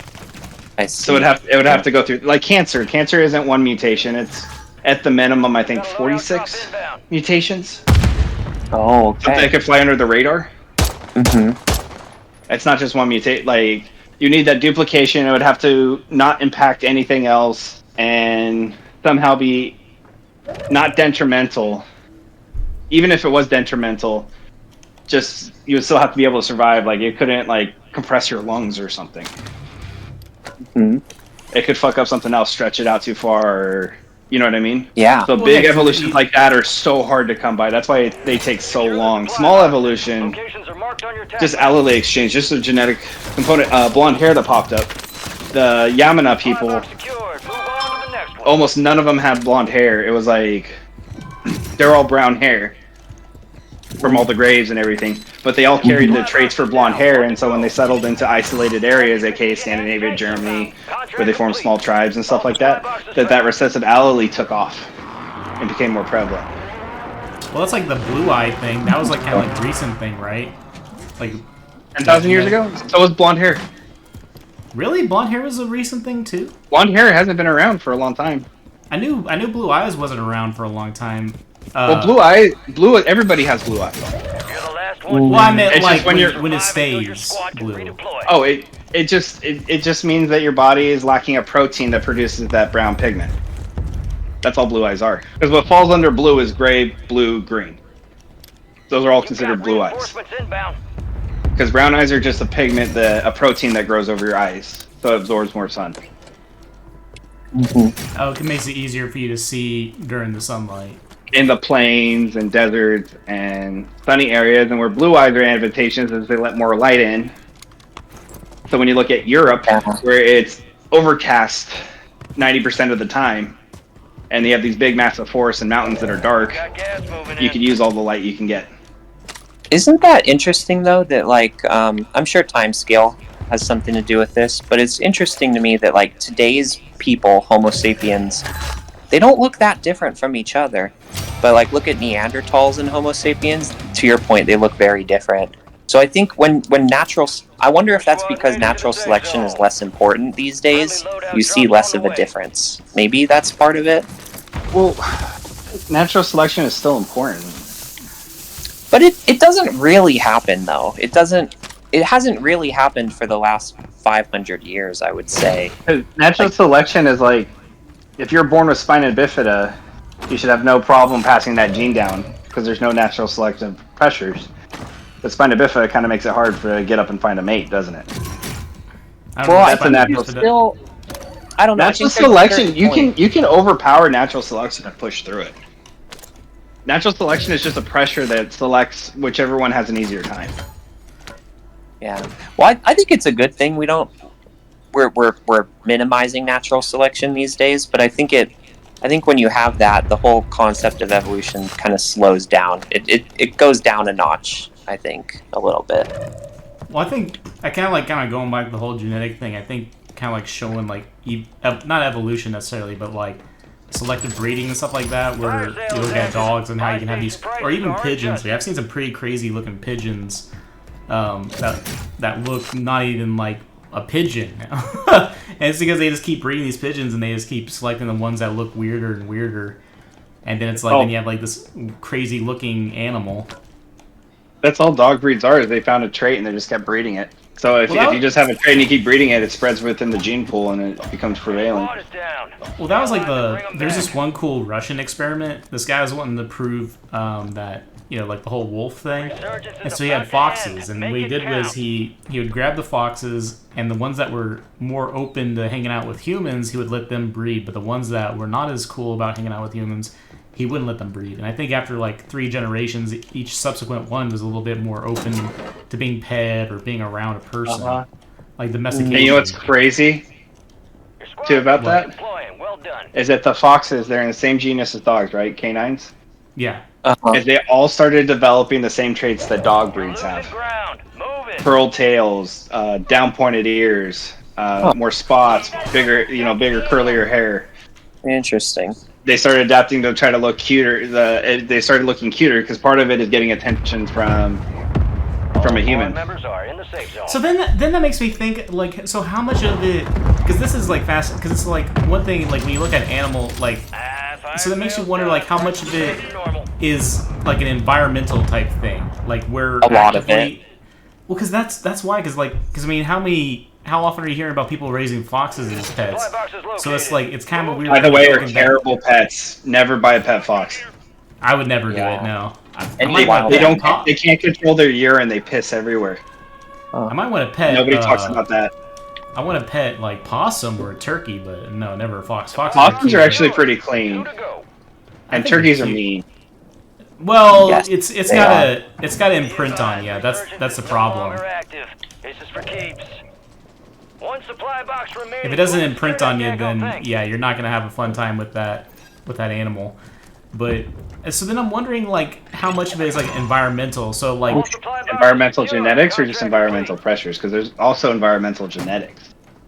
Well, the reason why I say it like that, because I'm thinking about how a gecko or some of those animals will like blend into their environment. It's just almost like almost as if, like, you know, someone came in and said, hey, you know, you like hanging out on this tree? Well, it'd be really cool if you started looking like that tree. And it's just like, how does that even come about? Like, that's because they got eaten less often by birds. Natural exactly. Selection. True. It's just that's just kind of wild to me. Just how evolution is just finding your niche. You just find a niche and go with it. Like there's some crazy ones. Malaria. You're aware of sickle cell anemia, right? Mm-hmm. Yeah. Well, that's actually an evolutionary trait that's saved a lot of people's lives. Oh, really? Well, yeah. I didn't know that. It makes you what? Oh, it saved a lot of people's life. Oh, because it fights malaria more. Well, the malaria parasite can't hold on to sickle cells. So those with sickle cell in them, it makes it a lot harder for malaria. They can't take off. Interesting. Those without it become infected, and those with all sickle cells, well, you're not really going to live long, so they kind of get screwed. But those with the both, that mix, that sickle cell anemia, where they get both, areas where the mosquitoes carry malaria, they kind of have like a natural immunity. Well, yeah, because then it's like, even though, well, because then like you're in that region where there's more malaria, so then your body adapted to make it harder for the malaria to stick. So then I don't know, that stuff just is so fascinating. It's like I said, another thing where it's just... I don't Or know, the it's like Europeans. The Europeans are immune to AIDS. What? About, what is it, 9% of Europeans are immune to AIDS. Really? Because of the Watch out, bubonic Malcolm. plague. Get him. Right there, Malcolm. Is the bubonic plague caused the sickness, and that sickness caused the mutation. So if they survived the bubonic plague, they got this mutation. This mutation was a protein on their leukocytes, their white blood cells. Now, when AIDS, the HIV/AIDS virus comes into them, they look for that protein to latch on and infect. Because they don't have that protein, the virus can't take off in their body. Did not know these things. And I didn't know that there was people that were immune to it. Inbound. About 9% of Europeans. So 1 out of 10 Europeans is immune. Oh shoot! That's insane. So 1 in That was 1 in 10. Valiant effort. They used their plasma when they were trying to do AIDS research. That's how they found it. I never heard of this before. A lot of medical discoveries are actually accidental or scientific discoveries. It's a good thing. Paradigms force people to not be productive in science. And the worst part about science is you have to accept that paradigm to gain credibility in science. Yeah, Kinda the whole like- premise of science, really, people lose sight of sometimes. It's like you need to investigate it until you decide it's garbage or valid. You don't know until you investigate it, you know? Until there's Which is nothing more good you can because gain from it. all science is a method, and science says question everything. Yeah. Question it until you can't prove it wrong, and that's what we'll go with. That's all science is. And that's why we need more people studying aliens. I'm going to close on that note, personally.